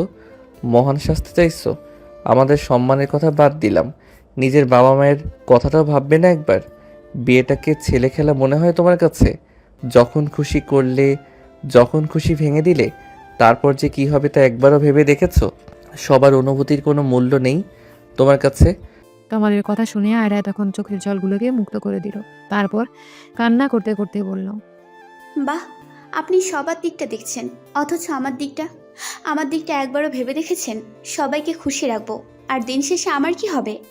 আমার খুশিগুলো, নিজের খুশি বিসর্জন দিয়ে অন্যকে খুশি করার মানে জানেন? সবাইকে ধোঁকা দেয়া। যেদিন তারা সত্যিটা জানতে পারবে সেদিন তারা কি নিজেদের ক্ষমা করতে পারবে? অভিনয় আপনি করতে পারলেও আমি পারবো না। আমি চাই না আমার জন্য কারো লাইফ নষ্ট হোক। আর এতে শুধু আমার নয়, আপনারই বেশি ভালো। আপনি আপনার ইচ্ছে মতো মুক্ত জীবনযাপন করতে পারবেন। তুমি আবারও সেই কথা বলছো? আমি তোমার সাথে আমার সম্পর্কটাকে হ্যান্ডেল করতে চাইছি, আর তুমি সব বিগড়ে দিতে চাইছো? আমার কথাটা তো আগে শুনবে নাকি? নিজের খুশি দিয়ে সব সময় সব কিছু বিচার করা যায় না। মাঝে মধ্যে নিজের খুশিটাকে বিসর্জন দিতে হয়, এটাই তো জীবন। আর হঠাৎ আমাকে আপনি করে বলছো কেন? আমি তো তোমার থেকে বয়সে ছোট। অধিকার ছাড়া তুমি বলতে চাই না আপনাকে, আর আমার জন্য আপনার লাইফ। এটুকু বলতেই তমাল আয়রাকে থামিয়ে দিয়ে বলল, নেক্সট টাইম এ ধরনের কথা যেন না শুনি। আমাকে একটু বোঝার চেষ্টা করো, তাহলে নেক্সট টাইম আর এমনটা হবে না। Sorry for that. আমাকে আর কখনো রাগাবে না, আমি নিজেকে কন্ট্রোল করতে পারি না। কথাগুলো বলেই বিষণ্ণ মনে রুম থেকে বের হয়ে যায় তমাল।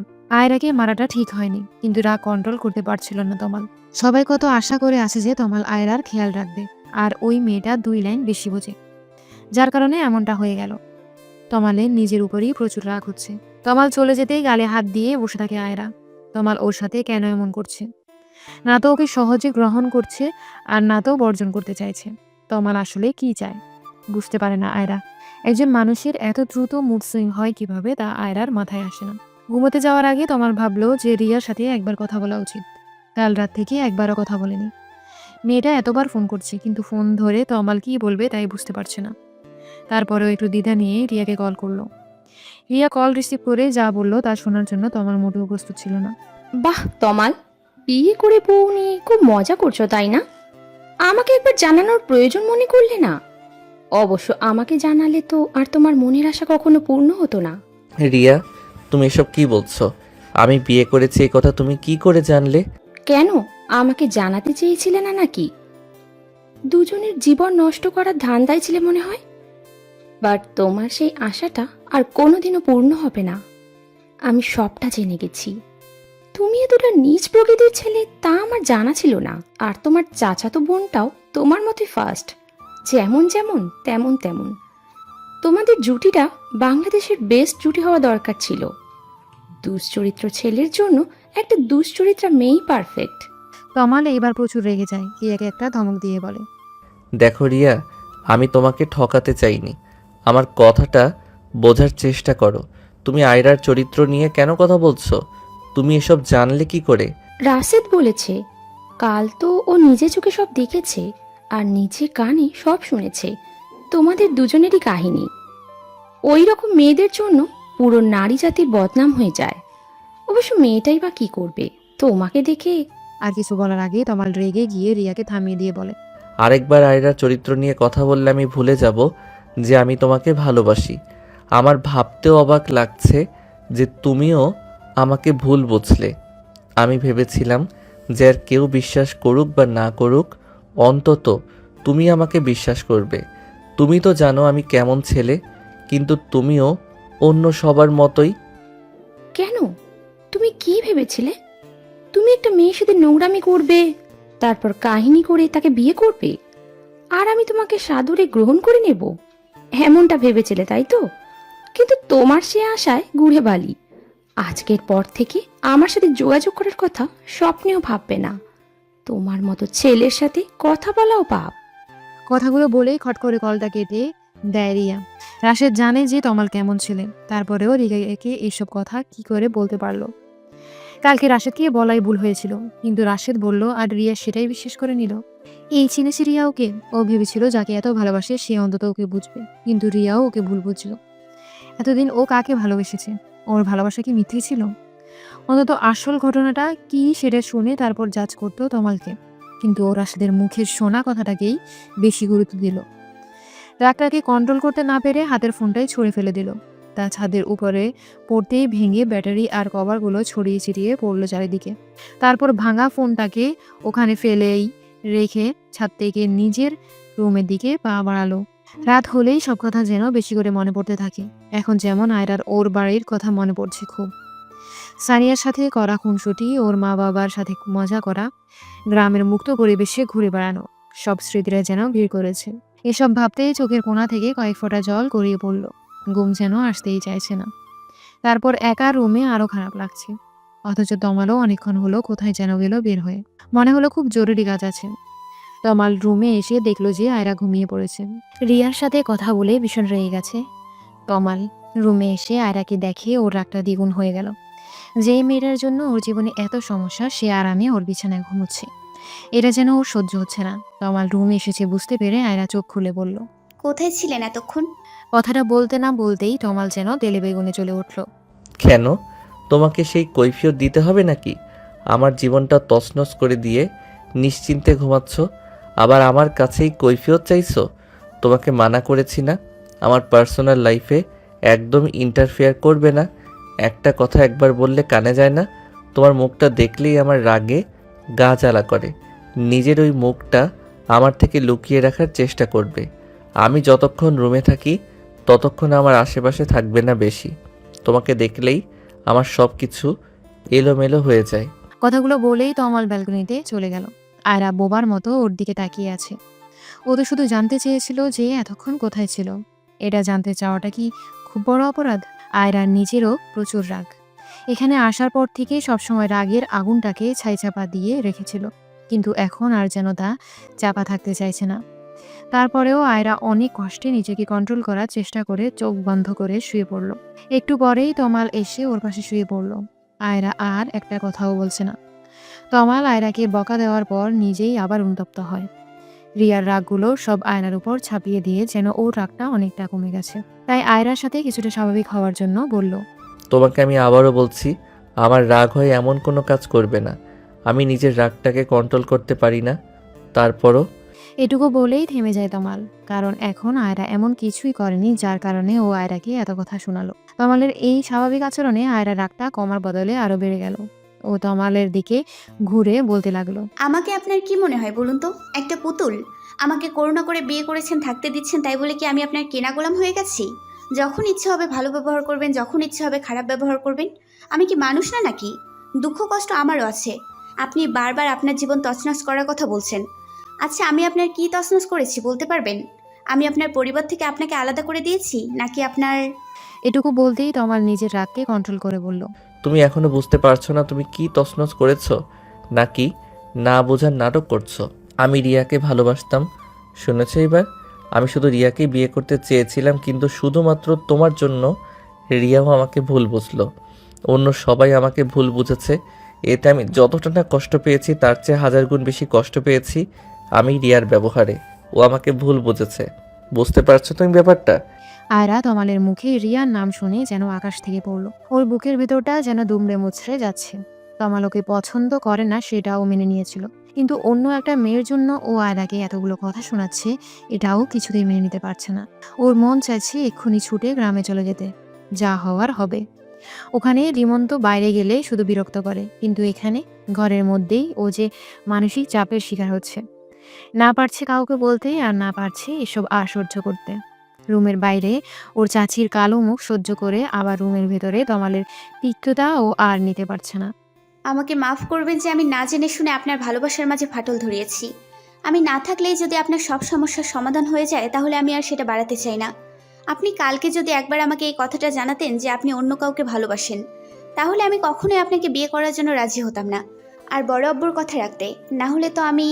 এটুকু বলেই থেমে যায় আয়রা। ওর দু চোখ ভর্তি তমালের জন্য ঘৃণা জমে ওঠে। একটা মানুষকে এতটা বহুরূপী কেন হতে হবে? আজকে ওর বাবা মায়ের ছাদে গ্রামে যেতে দিতে পারলেই হতো, তাহলে এত কথা শুনতে হতো না আয়রাকে। এর মধ্যে তুমি আবার বাবাকে কেন টেনে আনছো? আয়রা এখন কি করে বলবে যে তমালের বাবাই আয়রাকেও জোর করেছিল তমালকে বিয়ে করার জন্য? কারণ আয়রার পেছনে সবাই যেভাবে লেগে আছে তাতে উনি ভয়ে ছিল যে এখানেও যখন এত বাজেভাবে ওর বিয়েটা ভাঙলো, তার মানে যেখানেই যাক কেউ একজন আছে যে ওর ক্ষতি চায়। আর এই কারণে আয়রাকে গ্রামে পাঠাতে সাহস পায়নি। হয়তো ওখানে ওর জন্য নতুন কোনো বিপদ অপেক্ষা করছে। কি হলো, এখন কিছু বলছো না কেন? হ্যাঁ, বরাবর কথাতেই আমি আপনাকে বিয়ে করেছি, কারণ তিনি আমাকে কোনো বিপদের মুখে ঠেলে দিতে চাচ্ছিলেন না। বাহ, আমার বাবাকে তো ভালোই হাত করে নিয়েছো। তোমাকে বিপদ থেকে উদ্ধার করতে নিজের ছেলেটাকে জাহান্নামের দিকে ঠেলে দিলেন। আরে ভাই, কেন ভালো ছেলে দেখে তোমাকে বিয়ে দিলেই তো। এটুকু বলেই তমাল থেমে গেল। পরেরটুকু কেন বললেন না? কে বিয়ে করতো আমাকে? আর সে বিয়েটা ভাঙা তো আরও সহজ হতো, কারণ এখন তো আমি একটা কলঙ্কিতা মেয়ে। যার এত বড় একটা কলঙ্ক, তাকে কে বিয়ে করবে? আপনি সুখে আছেন আমাকে বিয়ে করে? আপনি তো জানেন আমি কেমন মেয়ে। তমাল আর কিছুই বলতে পারে না। আয়রা বলতে থাকে, আমি কালকেই গ্রামে চলে যাব, ঘরবন্দি হয়ে থাকবো, তবুও এসব আর আমি সহ্য করতে পারছি না। একদিনে আমি হাঁপিয়ে উঠেছি, পরের দিনগুলো কিভাবে কাটাবো এখানে? যে আমাকে ভরসা দিয়ে রেখে দিল, সেই যদি এমন করে তাহলে? সরি, রিয়ার সাথে কথা বলে মন মেজাজ খারাপ হয়ে গিয়েছিল। কারোর সাথে রাগলে সেই রাগটা এখন থেকে আমার ওপরেই ঝাড়বেন বলে ঠিক করে ফেলেছেন মনে হচ্ছে। সরি বললাম তো। সরি দিয়ে সব কিছুর সমাধান হয় না মিস্টার তমাল। আর আপনি ভালোবাসার কথা বলছেন? যে ভালোবাসা একে অপরের প্রতি বিশ্বাসটাই নেই, তাকে আপনি ভালোবাসা বলছেন? যাকে ভালোবাসেন সেই যদি আপনাকে বিশ্বাস না করে, তাহলে সেই ভালোবাসার কি মূল্য থাকতে পারে? তোমার ভালোবাসার মানুষটি তোমাকে ধোকা দিলে তুমি কি করতে? তুমি কি তাকে ভুল বুঝতে না? এমনি এমনি মাফ করে দিতে তাকে? আপনি কি সত্যিই কোনো ভুল করেছেন? আপনি তাকে সত্যটা বলার পরেও যদি আপনাকে বিশ্বাস না হয়, তাহলে একবার অন্তত সত্যটা যাচাই করা উচিত ছিল। আপনি কেমন ছিলে তা ওই মেয়েটার ভালো করেই জানার কথা। এত বড় একটা জঘন্য কাজ আপনি করতে পারেন, তা সে এত তাড়াতাড়ি কি করে বিশ্বাস করে নিল? তমাল আর কিছু না বলে একদম চুপ হয়ে গেল।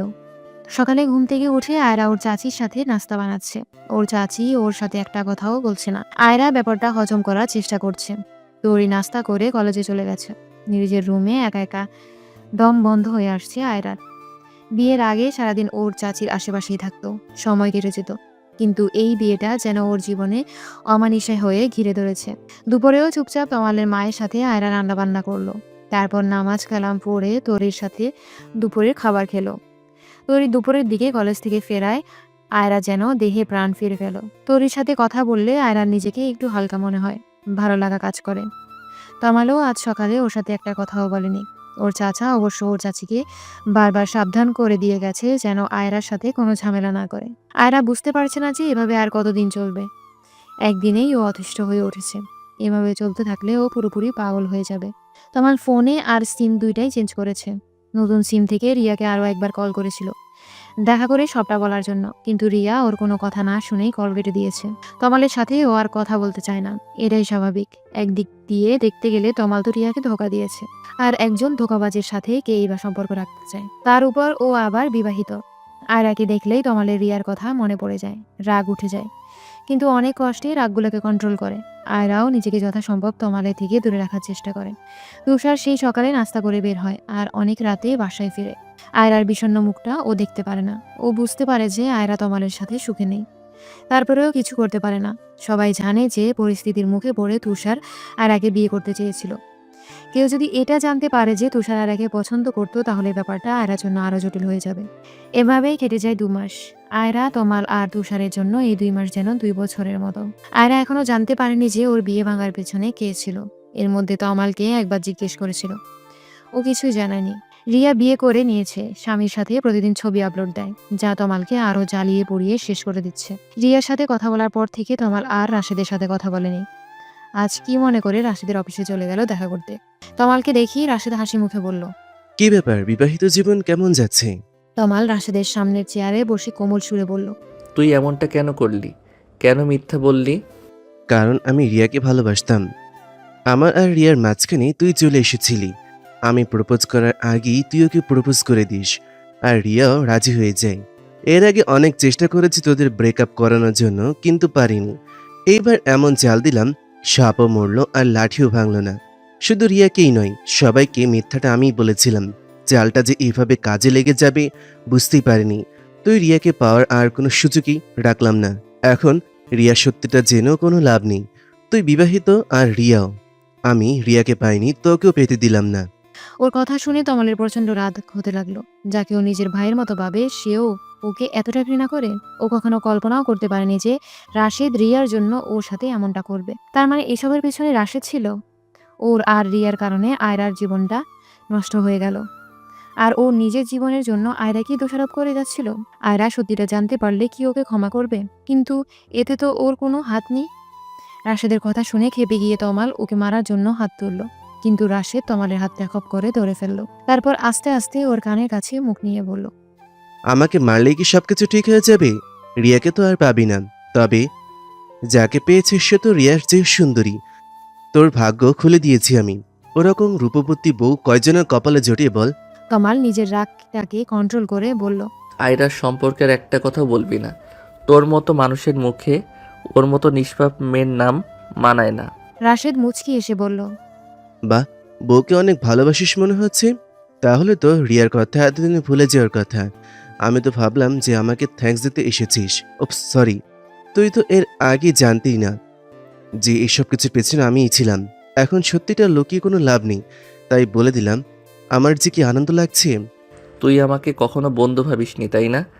ভাবতাম, তবে রিয়ার সাথে রিলেশনের আগে সবচেয়ে কাছের মানুষ ভাবতাম তোকে, নিজের ভাইয়ের মতো। কিন্তু রিয়াকে যখন প্রপোজ করলি তখন থেকে তুই আমার শত্রু হয়ে উঠেছিলি। আর তোর চাচাতো বোনের বিয়েতে আমাকে জড়িয়ে বড় ভুল করেছিলি। তাদের তোর সম্পর্কে মিথ্যাগুলো আমিই বলেছিলাম। তারা বিশ্বাস না করে কোথায় যাবে? কলটা তো তোর নাম্বার থেকেই করেছিলাম। তোর বাবা কি এমনি এমনি তোর সাথে আয়রার বিয়ে দিতে চাইছিল? কারণ তিনি তো এটাই জানেন যে কলটা তুই করেছিলি। বলেই আবার হাসতে লাগলো রাশেদ। তমাল রাগে কথা বলার শক্তিটাও যেন হারিয়ে ফেলেছে।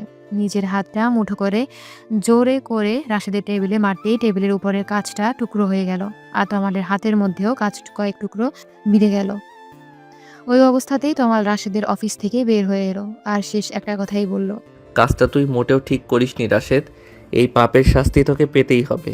এতগুলো জীবন নষ্ট করে তুই কখনো সুখী হতে পারবি না। কাজটা না হয় আমিই পাল্টে নেব, কিন্তু তোর জীবনটা তো আর পাল্টাতে পারবি না। রাশেদের ওখান থেকে বের হয়েই তমাল হাতের ব্যান্ডেজ করে বাসায় চলে গেল। আয়রা খাওয়া দাওয়া শেষে একটু শুয়েছিল। তোরই কোচিংয়ে গিয়েছে। তমালের মা নিজের রুমে শুয়ে আছেন। তুষার বাসায় নেই। কলিং বেলের আওয়াজে ঘুম ভেঙে গেল আয়রার। এই সময়টাতে সাধারণত কেউ আসে না। ঘুম ঘুম চোখে আয়রা দরজা খুলেই অবাক হয়ে গেল। তমালের ডান হাতে ব্যান্ডেজ দেখে আরও অবাক হয়ে গেল। আয়রা দরজা বন্ধ করে অস্থির হয়ে বলল, হাতে কি হয়েছে? আর এত তাড়াতাড়ি ফিরলেন যে, কিছু হয়েছে? তমাল রুমে ঢুকে ঢুকতে বলল, আগে রুমে যেতে দেবে নাকি এখানেই জেরা করতে থাকবে? তমালের এই কথা শুনে আয়রা একদম চুপ হয়ে গেল। তমাল ঠিক করে নিয়েছে আজ থেকে আয়রার সাথে আর কখনো খারাপ ব্যবহার করবে না। রিয়া যদি বিয়ে করে নিয়ে ভালো থাকতে পারে, ও কেন পারবে না? এখানে রিয়ার যেমন কোনো দোষ নেই, তেমনি আয়রা বা তমালেরও তো কোনো দোষ নেই। তাহলে কেন শুধু শুধু আয়রাকে কষ্ট দিবে? ও নিজের জন্য আয়রার জীবনটা নষ্ট হতে দেবে না। রুমে ঢুকে নিজের মেজাজটাকে একটু ঠান্ডা করে আয়রাকে উদ্দেশ্য করে বলল, এক গ্লাস ঠান্ডা পানি দিতে পারবে? খুব পিপাসা পেয়েছে। তমাল এই প্রথম নিজে থেকে আয়রার কাছে কিছু চাইলো। আয়রা খুশি মনে দৌড়ে চলে গেল ফানি আনতে। ফানি এনে তমালকে দিতেই ও বলল, থ্যাঙ্কস। আয়রা অবাক হয়ে বলল, কেন? আমার জীবনে আসার জন্য। তমালের কথাটা শুনে আয়রা যেন নিজের কানকে বিশ্বাস করতে পারছিল না। অবাকে চরম সীমায় পৌঁছে গেল ও।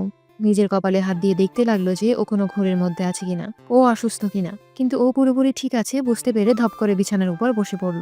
তারপর উঠে গিয়ে তমালের কপালে হাত দিয়ে দেখলো যে ও সুস্থ আছে কিনা। তারপর অবাক হয়ে বলল, আপনি কি অসুস্থ, নাকি মাথায় আঘাত লেগেছে? ড্রিঙ্কস করেনি তো?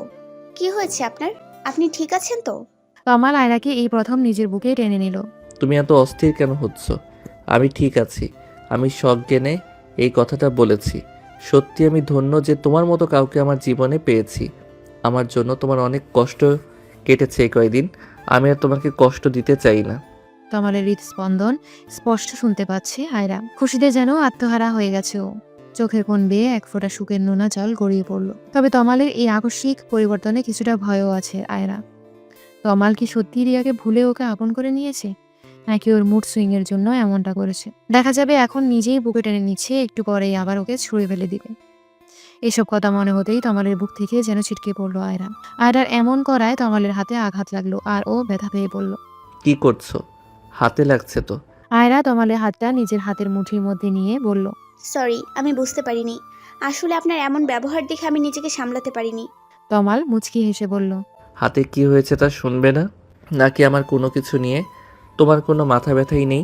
আয়রা আমতা আমতা করে বলল, আপনি তো রিয়াকে ভালোবাসেন, তাই। আর একবার আমাদের মাঝে কারো নাম নিবে না। আমি তোমার স্বামী আর তুমি আমার স্ত্রী। আমি আমার অতীতগুলোকে মনে করে তোমার জীবনটাকে শেষ করে দিতে পারি না। করুণা নাকি ভালোবাসা? তোমার যেটা মনে হবে সেটাই। আমি তো কারো করুণার পাত্রী হয়ে থাকতে চাই না। আমি কারোর করুণা নই, ভালোবাসা চাই। আশা করে বুঝতে পেরেছেন। তমাল কি বলবে বুঝতে পারছে না। ভালোবাসা কি এত সহজে হয়? ও কি সত্যি আয়রাকে ভালোবাসে নাকি করুণার বশে ওকে ভালোবাসতে চাইছে? ও নিজেও বুঝতে পারছে না, কিন্তু ও আর আয়রাকে কষ্ট দিতে চাচ্ছে না, তাই কোনো কিছু না ভেবেই বলে দিল, ভালোবাসি। কথাটা শুনে আয়রা কান্না করতে করতে তমালের বুকে ঝাঁপিয়ে পড়ল। তারপর বলল, আমি জানতাম আপনি একদিন না একদিন আমাকে ঠিক মেনে নেবেন। বিয়ের বন্ধনটা যে এমনই শক্ত বন্ধন, যা নির্দয়ের মনেও ভালোবাসার সঞ্চার করে দেয়। এটা যে পবিত্র একটা বন্ধন, বিশ্বাস করুন। আমার এতদিনের সব কষ্টগুলো হায় মিলিয়ে গিয়েছে আপনার একটা কথাতেই। কথা দিন, আর কখনো আপনি আপনার সিদ্ধান্ত বদলাবেন না, আর কখনো আমাকে কষ্ট দিবেন না। তমাল ভাবতেই পারেনি যে আয়রা ওকে এত সহজে গ্রহণ করে নেবে। ও ভেবেছিল যে আয়রাকে মানাতে ওকে অনেক কাঠখড় পোড়াতে হবে, অনেক খারাপ ব্যবহার করেছে এই কয়দিনে। তমাল আয়রাকে নিজের বুকে আরো শক্ত করে চেপে ধরে বলল, কথা দিচ্ছি আর কখনো তোমাকে কষ্ট দিব না। তোমার ভালো থাকাই আমার ভালো থাকা, তোমার খুশি আমার খুশি। আর আমার দুঃখগুলো কষ্টগুলো সেগুলোর ভাগ নেবেন না। তবে আমি আমার জীবনে দুঃখ কষ্টটাকে আর আসতে দিব না। আমি চাই আর কোনো কষ্ট যেন তোমাকে ছুতে না পারে। তমাল যেমন ভাবতে পারেনি যে আয়রা এত তাড়াতাড়ি সব মেনে নেবে, তেমনি আয়রাও ভাবতে পারেনি যে তমাল ওকে এত তাড়াতাড়ি ভালোবেসে ফেলবে। সন্ধ্যা থেকেই তমালের ভীষণ জ্বর, বিছানা ছেড়েও উঠতে পারছে না। একে তো হাতের ব্যথা, তার উপরে জ্বর। দুপুরেও কিছু খায়নি, বলেছে যে দুপুরে বাইরে খেয়ে এসেছে। রাতে তুষার ওষুধ এনে দিল, আয়রা স্যুপ বানিয়ে খাইয়ে দিল, তারপর ওষুধ খাইয়ে দিল। তবুও জ্বর কমার নাম নেই। রাতের সাথে সাথেও জ্বর ও যেন বাড়ছে। আয়রা একটা টুল নিয়ে তমালের মাথার কাছে বসে জলপট্টি দিয়ে দিচ্ছে। যতক্ষণ জলপট্টি দিচ্ছে ততক্ষণ একটু নীরব থাকে তমাল।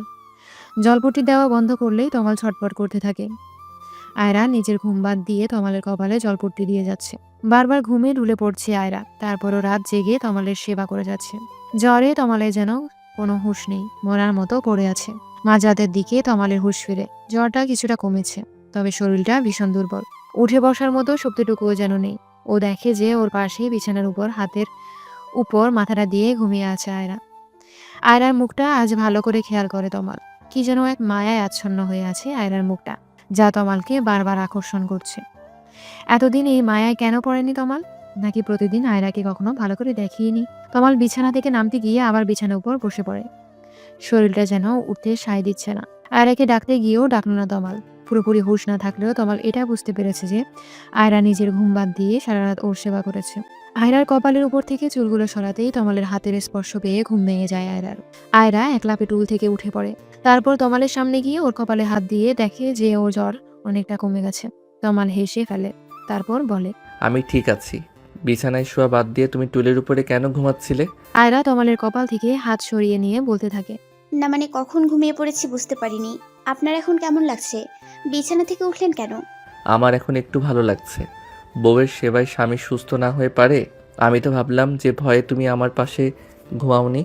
আমার জ্বরটা যদি তোমারও হয়ে যায়। বলেই আবার হাসতে থাকে তমাল।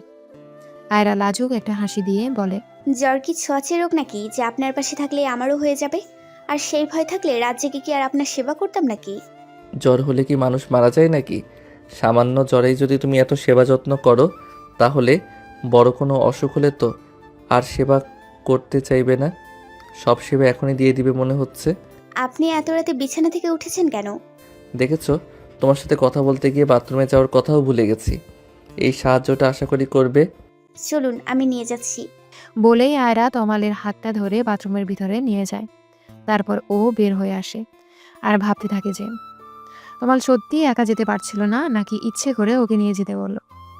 তমাল বাথরুম থেকে বের হওয়ার পর আয়রা আবার ওর হাত ধরে বিছানা পর্যন্ত নিয়ে আসে। তারপর বিছানায় শুয়ে তমাল পেটে হাত দিয়ে বলতে থাকে, জ্বর তো চলে গেছে, কিন্তু পেটের মধ্যে যে ইঁদুর ছুঁচোগুলো দৌড়াচ্ছে সেগুলো তাড়াতে পারলে আরও ভালো হতো, কিন্তু এত রাতে কাউকে বিরক্ত করতে চাচ্ছিলাম না। কথাটা বলে তমাল আয়রার দিকে তাকায়। আয়রা তমালের কথার মানে বুঝতে পেরে বলে। আপনি কিছুক্ষণ অপেক্ষা করুন, আমি আসছি। বলে আয়রা রুম থেকে বের হয়ে যায়। তমাল আয়রাকে উদ্দেশ্য করে বলল। দেখো ফ্রিজে যা থাকে তাই নিয়ে আসো, একটা কিছু হলেই চলবে। আয়রা ফ্রিজ খুলে দেখে যে ঠান্ডা ভাত আর তরকারি আছে, আর বাকি যা আছে সব ঠান্ডা। এত রাতে এগুলো গরম করা চাইতে গরম কিছু রান্না করাই ভালো। আয়রা রান্নাঘরের দরজাটা বন্ধ করে নেয়, যেন কারোর কোনো অসুবিধা না হয়। এত রাতে সবাই ঘুমাচ্ছে। তারপর নুডলস সিদ্ধ করে ফ্রিজ থেকে আগে থেকে কেটে রাখা পেঁয়াজ মরিচ দিয়ে আর ডিম দিয়ে নুডলসটা রান্না করে তমালের জন্য নিয়ে যায়। আয়রা রান্নাঘর থেকে বের হতেই দেখতে পায় যে তুষার ফ্রিজ থেকে ঠান্ডা পানি বের করে খাচ্ছে। দুজন দুজনকে দেখে চমকে যায়। তারপর তুষার আয়রার দিকে এগিয়ে গিয়ে বলে। এত রাত্রে তুমি রান্নাঘরে কি করছো আপু? আপনার ভাইয়ের ক্ষুধা পেয়েছে তাই। আসলে রাতেও কিছু খাইনি। এখন কি অবস্থা? ভাইয়ার জ্বর কি কমেছে? হ্যাঁ, এখন একটু সুস্থ। তাই বলে তুমি এত রাতে রান্না করবে? ভাইয়ার কি বিবেক বুদ্ধি কিছু নেই? এত রাতে তোমাকে রান্না করতে পাঠিয়েছে? আরে উনি কিছু রান্না করতে বলেনি, আমিই রান্না করলাম। ভাবলাম ঠান্ডা খাবার খাওয়ার থেকে কিছু রান্না করে দিই। একথা বলতে না বলতেই আয়রা দেখতে পায় যে তমাল রুম থেকে বের হয়ে এসেছে। আয়রা ওর হাতে ট্রেটা পাশে টেবিলের উপর রেখে তমালের দিকে এগিয়ে যায়। তমাল তুষারকে দেখে জিজ্ঞেস করে। তুই এত রাতে এখানে কি করছিস? আমি তো পানি খেতে এসেছিলাম, দেখলাম আইনা আপু এত রাত্রে রান্না করছে। তা তুমি এখন ঠিক আছো তো? হ্যাঁ আমি ঠিক আছি, তোকে না বলেছি আয়রাকে এখন থেকে ভাবি বলবি। আগে যাই বলতি না কেন, এখনও তোর ভাবি, সো ভাবি বলবি। আর তুমি এত রাতে আবার কি রান্না করতে গিয়েছো? তুষার আর কিছু না বলে ওখান থেকে চলে গেল। আয়রা তমালকে ধরে রুমে নিয়ে যেতে যেতে বলল। আপনি আবার বিছানা থেকে নেমেছেন কেন? আমি তো যাচ্ছি। আমি কি তোমাকে রান্না করতে বলেছি নাকি? আচ্ছা, কথা না বলে চুপচাপ এখানে বসুন, আমি খাবারটা নিয়ে আসি। তারপর নুডলস এনে চামচ দিয়ে তমালকে খাইয়ে দিতে লাগলো আয়রা। তমাল চামচটা আয়রার মুখের দিকে দিয়ে বলল। আমার বউয়ের হাতের রান্না যে এত সুস্বাদু তা তো আগে জানতাম না। আগে কি আমাকে বউ ভেবেছেন? আমাকে তো শুধুমাত্র একটা সমস্যা মনে করেছেন, আর সমস্যা মানেই তো বিরক্তিকর জিনিস। ওকে, নেক্সট টাইম আমার বউকে বউ হিসেবেই দেখবো আর তার সব দিকে খেয়াল রাখবো। এখন এটাই যে আমার দায়িত্ব। এতদিন তো কোনো অন্ধকারে ডুবেছিলাম, আজ আলোর দিশা খুঁজে পেয়েছি। সেই আলোয় আমি আমাদের বাকি জীবনটা আলোকিত করে নিতে চাই। খাওয়া শেষ করে আয়রাও তমালের পাশে শুয়ে পড়ল। তমালের জ্বর কিছুটা কমলেও ওর শরীরে উত্তাপ আয়রা অনুভব করতে পারছিল। সকালে তমাল অনেকটা সুস্থ হয়ে উঠলেও তমালের বাবা মা ওকে ভার্সিটি যেতে বারণ করলো। ওর হাতে কি হয়েছিল তা এখনো কেউ জানে না। আর আশ্চর্যের ব্যাপার হচ্ছে কেউ কিছু জানাতেও চায়নি। ব্যাপারটা তমালের জন্য ভালোই হয়েছে, না হলে সবাইকে মিথ্যে বলতে হতো। সত্যিটা তো আর বলা যাবে না। হাতে ড্রেসিং করানোর জন্য তমাল হাসপাতালে যাবে শুনে আয়রা ওর পিছু নিল। আয়রা আজ প্রথম তমালের সাথে বাইরে বের হয়েছে। এক রিকশায় দুজনে পাশাপাশি বসেছে, এই জন্য এক অন্যরকম অনুভূতি। আয়রার স্বপ্নগুলো যেন পূরণ হতে চলেছে এক এক করে। তমালের সাথে রিকশায় যেতে ভালোই লাগছে ওর কাছে। তমাল রিয়ার সাথে অনেকবার অনেক জায়গায় ঘুরেছে, তবে আজ আয়রার সাথে ঘুরতে ওর অন্যরকম ভালো লাগছে। যদিও ওরা ঘুরছে না, ডাক্তারের কাছে যাচ্ছে, তারপরেও এটাকেও এক ধরনের ঘোরাঘুরি মনে হচ্ছে। ডাক্তার দেখানো শেষে ওষুধ নিয়ে ওরা আবার বাসার উদ্দেশ্যে রওনা দিল। সানিয়া আজ ফোন করে জানালো যে আয়রার বিয়ে হয়ে গেছে শুনে রিমন নাকি আবার বিদেশে চলে গেছে। কথাটা শুনে আয়রা যেন খুশিতে লাফিয়ে উঠল। তমাল অনেকদিন পর আয়রাকে এত খুশি দেখে জিজ্ঞেস করলো। কি ব্যাপার আজ এত খুশি? আয়রা খুশিতে তমালকে জড়িয়ে ধরে বলল। ওই রিমন ইডিয়েটটা আমার বিয়ের কথা শুনে আবার বিদেশে চলে গেছে। আমার কি যে আনন্দ লাগছে, আমি আবার বাড়ি যেতে পারবো, আনন্দে ঘুরে বেড়াবো, ভাবতেই ভালো লাগছে। তমাল আয়রার কাঁধে হাত রেখে বলল। আমাকেও নেবে নাকি একাই পারি জমাবে? তমালের কথা শুনে আয়রা যেন মেঘ না চাইতেই জল পেয়ে গেল। খুশির পরিমাণ দ্বিগুণ করে বলল। আপনি যাবেন আমার সাথে? তুমি নিলে তো যেতেই পারি। আগে ছিলে দাদু বাড়ি, এখন তো শ্বশুর বাড়ি, যেতে তো হবেই, তবে কিছুদিন ওয়েট করতে হবে। পারবে তো? খুব পারবো। তারপর আয়রা দিন গুনতে শুরু করলো যে কবে বাড়ি যাবে। আয়রার অপেক্ষার প্রহর শেষ হয়েছে। কয়েক মাস পর ওর নিজের গ্রামে ফিরবে। তমালের বাসুরি কিছুদিনের ছুটি হয়েছে পূজার, আর এই ছুটিটাকেই ও কাজে লাগাতে চায়। আয়রা কাল থেকে ব্যাগ গোছানো শুরু করেছে। আজ সকাল থেকে বারবার শুধু করে দেখছে যে কখন বের হবে।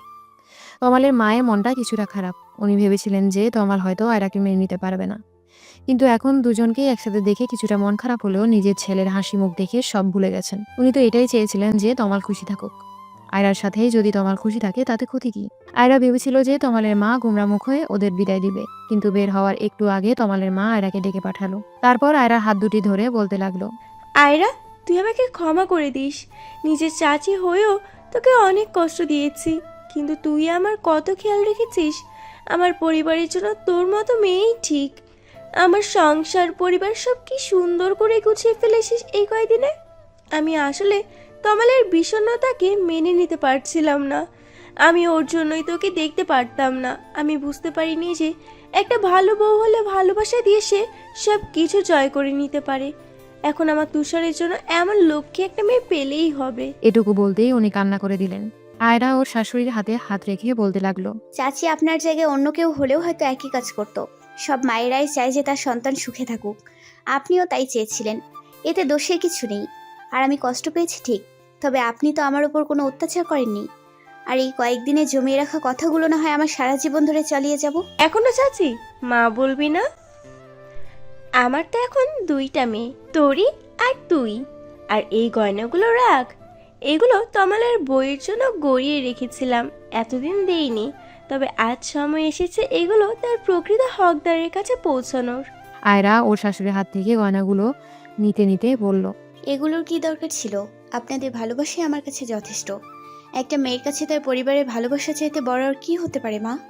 আয়রার মুখে মা ডাক শুনেই উনি আয়রাকে জড়িয়ে ধরে কান্না করতে থাকেন। তারপর বলেন, আমার ছেলেটাকে ওখানে দেখে শুনে রাখিস মা, মায়ের মন বুঝিসই তো। আপনারাও চলেন, অনেকদিন যান না, ভালো লাগবে সবাই একসাথে গেলে। বিয়ের পর তো আমার প্রথম শ্বশুর বাড়ি যাচ্ছে, সেখানে আমরা সবাই কি করে যাই। এইবার তোরা ঘুরে আয়, এরপর আমরা সবাই একসাথে যাব। তোরি এতক্ষণ দরজার কাছে দাঁড়িয়ে সবটা শুনছিল। এবার এসে নিজের মায়ের গলা জড়িয়ে ধরে বলতে লাগলো, আমার মা দেখছি বৌমাকে পেয়ে নিজের মেয়েকেই এবার ভুলে যাবে। আয়রা আপু, ও সরি ভাবি, তুমি তো দেখছি জাদু জানো, কয়েকদিন আমার পরিবারের রং পাল্টে দিয়েছো। ওর থেকে তোর শিখতে হবে কি করে সংসার করতে হয়। মা, তোমার এই বাচ্চা মেয়েটাকে আগে বড় হতে দাও, তারপর না হয় সংসার করা শিখিও। আর কত বড় হতে চাস? তুষারের জন্য একটা টুকটুকে বউ এনেই তোর বিদায়ের ব্যবস্থা করব। তারপর তোরি আয়রাকে উদ্দেশ্য করে বলল, ভাইয়া তোমাকে ডাকছে, কি যেন খুঁজে পাচ্ছে না। তারপর আয়রা ওখান থেকে চলে গেল। সবার থেকে বিদায় নিয়ে আয়রা আর তমাল বের হয়ে গেল। পুরো ট্রেনে আয়রা তমালের কাঁধে মাথা রেখে ঘুমিয়েছে। স্টেশনে পৌঁছানোর আগে আয়রার ঘুম ভেঙে গেল। স্টেশন থেকে নেমে আয়রা একটা রিক্সা নিল। তারপর আয়রাদের বাড়ির সামনে গিয়েই দেখতে পেল যে সানিয়া গেটের বাইরে ওদের জন্য অপেক্ষা করছে। আয়রাকে দেখে ছুটে এলো। আয়রাও রিক্সা থেকে নেমেই সানিয়াকে জড়িয়ে ধরল। তমাল রিক্সা ভাড়া দেওয়া বাদ দিয়ে নীরব দর্শকের মতো দুই বোনকে দেখতে লাগলো। সানিয়া ওর মাকে জোরে জোরে ডাকতে লাগলো। ওর ডাক শুনে শুধু ওর মা নয়, আশেপাশের অনেকেই জমা হলো। এতদিন পর আয়রাকে দেখে সবাই অনেক খুশি। তমালকে যেন কারো চোখেই পড়ছে না। তমাল রিক্সা ভাড়া মিটিয়ে ব্যাগগুলো নিতে যাবে, তখন আয়রার বাবা এসে একটা ছেলেকে ইশারা করতে ব্যাগ নিয়ে বাড়ির ভিতরে চলে গেল। তারপর আস্তে আস্তে আয়রাদের বাড়ির সামনে থেকে ভিড় কমতে লাগলো। আয়রা অনেকদিন পর নিজের রুম পেয়ে ভীষণ খুশি। ফ্রেশ হয়ে বিছানায় শুয়ে পড়লো। খাওয়া দাওয়ার পর আয়রা সানিয়ার সাথে গ্রাম দেখতে বেরিয়ে পড়লো। তমাল অনেক ক্লান্ত ছিল, তাই শুয়ে পড়লো। সন্ধ্যা হয়ে গেছে, তবুও আয়রাদের ফেরার নাম নেই। তাই তমাল ওদের খুঁজতে বেরিয়ে পড়লো। কিন্তু ও গ্রামে তেমন কিছু ছিল না, কোথায় বা ওদের খুঁজবে। সানিয়া আর আয়রা বাড়ি ফিরে আসলেও যে ওদের খুঁজতে বেরিয়েছে সেই তমালের আর খোঁজ নেই। ফোনটাও রেখে গিয়েছে। সন্ধ্যা কেটে রাত হয়ে যাচ্ছে, তবুও তমালের ফেরার নাম নেই। আয়রা ভীষণ চিন্তায় পড়ে গেল। এদিকে তমালের মা ফোন দিচ্ছে বারবার। আয়রা কি বলবে বুঝতে পারছে না। সবাই খুব চিন্তা করছে। আয়রার বাবা লোক পাঠিয়েছে তমালকে খোঁজার জন্য, নিজেও খুঁজতে বেরিয়েছে। রাত কিছুটা গভীর হয়ে গেছে। আয়রার কান্নাগুলোকে চেপে রেখে তমালের ফেরার অপেক্ষায় আছে। এমন সময় আয়রার বাবা তমালকে নিয়ে আসলো। তমালের মাথায় কেউ একজন লাঠি দিয়ে আঘাত করেছে পেছন থেকে। সেই একজন আর কেউ নয়, চেয়ারম্যানের ছেলে রিমন। তার মানে ও বিদেশে যায়নি, সবাইকে মিথ্যে বলেছিল যেন আয়রা গ্রামে আসে। তমালের মাথায় ব্যান্ডেজ দেখে আয়রা ছুটে যায় ওর কাছে। তারপর কান্না করতে করতে বলে, আপনি একা কেন বের হয়েছিলেন? কালকে আমরা ফিরে যাব, আর আপনাকে এখানে আসতে দিব না। তমাল রুমে গিয়ে আয়রাকে শান্ত করে বলল, আরে কিছুই হয়নি, আমি ঠিক আছি এখন। তুমি চিন্তা করবে বলে তোমাকে জানাতে বারণ করেছিলাম। হাসপাতালে গিয়ে কান্নাকাটি শুরু করতে, আর ওই রিমনের ভয়ে তোমাকে ফিরে যেতে হবে না। আমি পুলিশে খবর দিয়েছি, ওরা ওর ব্যবস্থা করবে। আমরা যে কয়দিন আছি ও আর আমাদের বিরক্ত করতে পারবে না। আর বাসায় এ কথা জানানোর প্রয়োজন নেই, মা অযথা চিন্তা করবে। আয়রা তমালের মাথাটা ঘুরে ফিরে দেখছিল। তমাল একটানে আয়রাকে নিজের বুকে টেনে নিয়ে বলল, তুমি পাশে থাকলে এসব ছোটোখাটো আঘাতে আমার কিছুই হবে না। তুমি তো আছোই সেবা করার জন্যে। বউয়ের সেবা পেলে আমি সুস্থ হয়ে যাব। আর কখনো এমনটা করবে না। নিজে খেয়াল রাখতে পারেন না? আপনার কিছু হয়ে গেলে আমার কি হবে? মাকে কি জবাব দিতাম? আচ্ছা, এখন তো আমি ঠিক আছি নাকি? এবার কান্না থামাও আর একটু হাসো। এই অবস্থায় কেউ হাসতে পারে? তুমি হাসো। তারপর আয়রা ওর মনে থাকা সব সংখ্যাগুলো তমালকে জানায়। তমালকে না পাওয়ায় ও কিসের কিসের ভয় পাচ্ছিল সেগুলো শুনে তমাল হাসতে থাকে। পরের দিন দুপুরের মধ্যে তমালের মা, বাবা, তরি, তুষার সবাই এসে হাজির হয়। তমালের মা তমালকে জড়িয়ে ধরে কান্না করতে থাকে। তমাল মানা করলেও আয়রার বাবা ওর বাবাকে সবটা জানিয়ে দিয়েছে। আয়রা ভয়ে ছিল যে তমালের মা হয়তো ওকে আবার কথা শোনাবে, কিন্তু তার কিছুই হলো না। বরং তিনি আয়নাকে জানালো যে এখানে আর ওকে আসতে দিবে না। আবার যদি কোনো বিপদ হয়, আয়রা বা তমাল কাউকে আর এখানে বেশি আসতে দিবে না। আয়রার পরিবারই ওখানে গিয়ে ওদেরকে দেখে আসবে। এক জায়গায় দেখা হলেই চলবে। তমালকে সবাইকে বোঝানোর চেষ্টা করলো যে রিমন আর ওদের বিরক্ত করবে না, কিন্তু ওর কথা কেউ মানতে নারাজ। তমালের মা পরের দিনই ওদের সবাইকে নিয়ে ফিরে গেল। আয়রা তমালের কথা চিন্তা করে আর থাকতে চাইল না। ও চায় না যে ওর জন্য তমালের আর কোনো ক্ষতি হোক। আয়রা আজও মনে করে যে রিমনই খোঁজ নিয়ে ওর বিয়ে ভেঙেছিল। তমালও হয়তো সত্যিটা কখনো ওকে জানাবে না। আসলে সব সত্যি সবাই না জানলেও হয়তো চলে। কিছু সত্য না জানাই ভালো। যদি সেই সত্যি না জানানোর কারণে একটা সম্পর্ক সুমধুর হয় তাহলে আরও ভালো। সম্পর্ক এমনই, কখন কার সাথে কিভাবে হয়ে যায় কেউ জানে না। আয়রা আর তমালের জীবন সুখের সাগরে বেশি থাকুক, এই প্রত্যাশা রেখে আজকের গল্প এখানে শেষ করছি। দেখা হবে পরবর্তী কোনো গল্পতে। সেই পর্যন্ত সবাই ভালো থাকবেন, সুস্থ থাকবেন। আল্লাহ হাফেজ।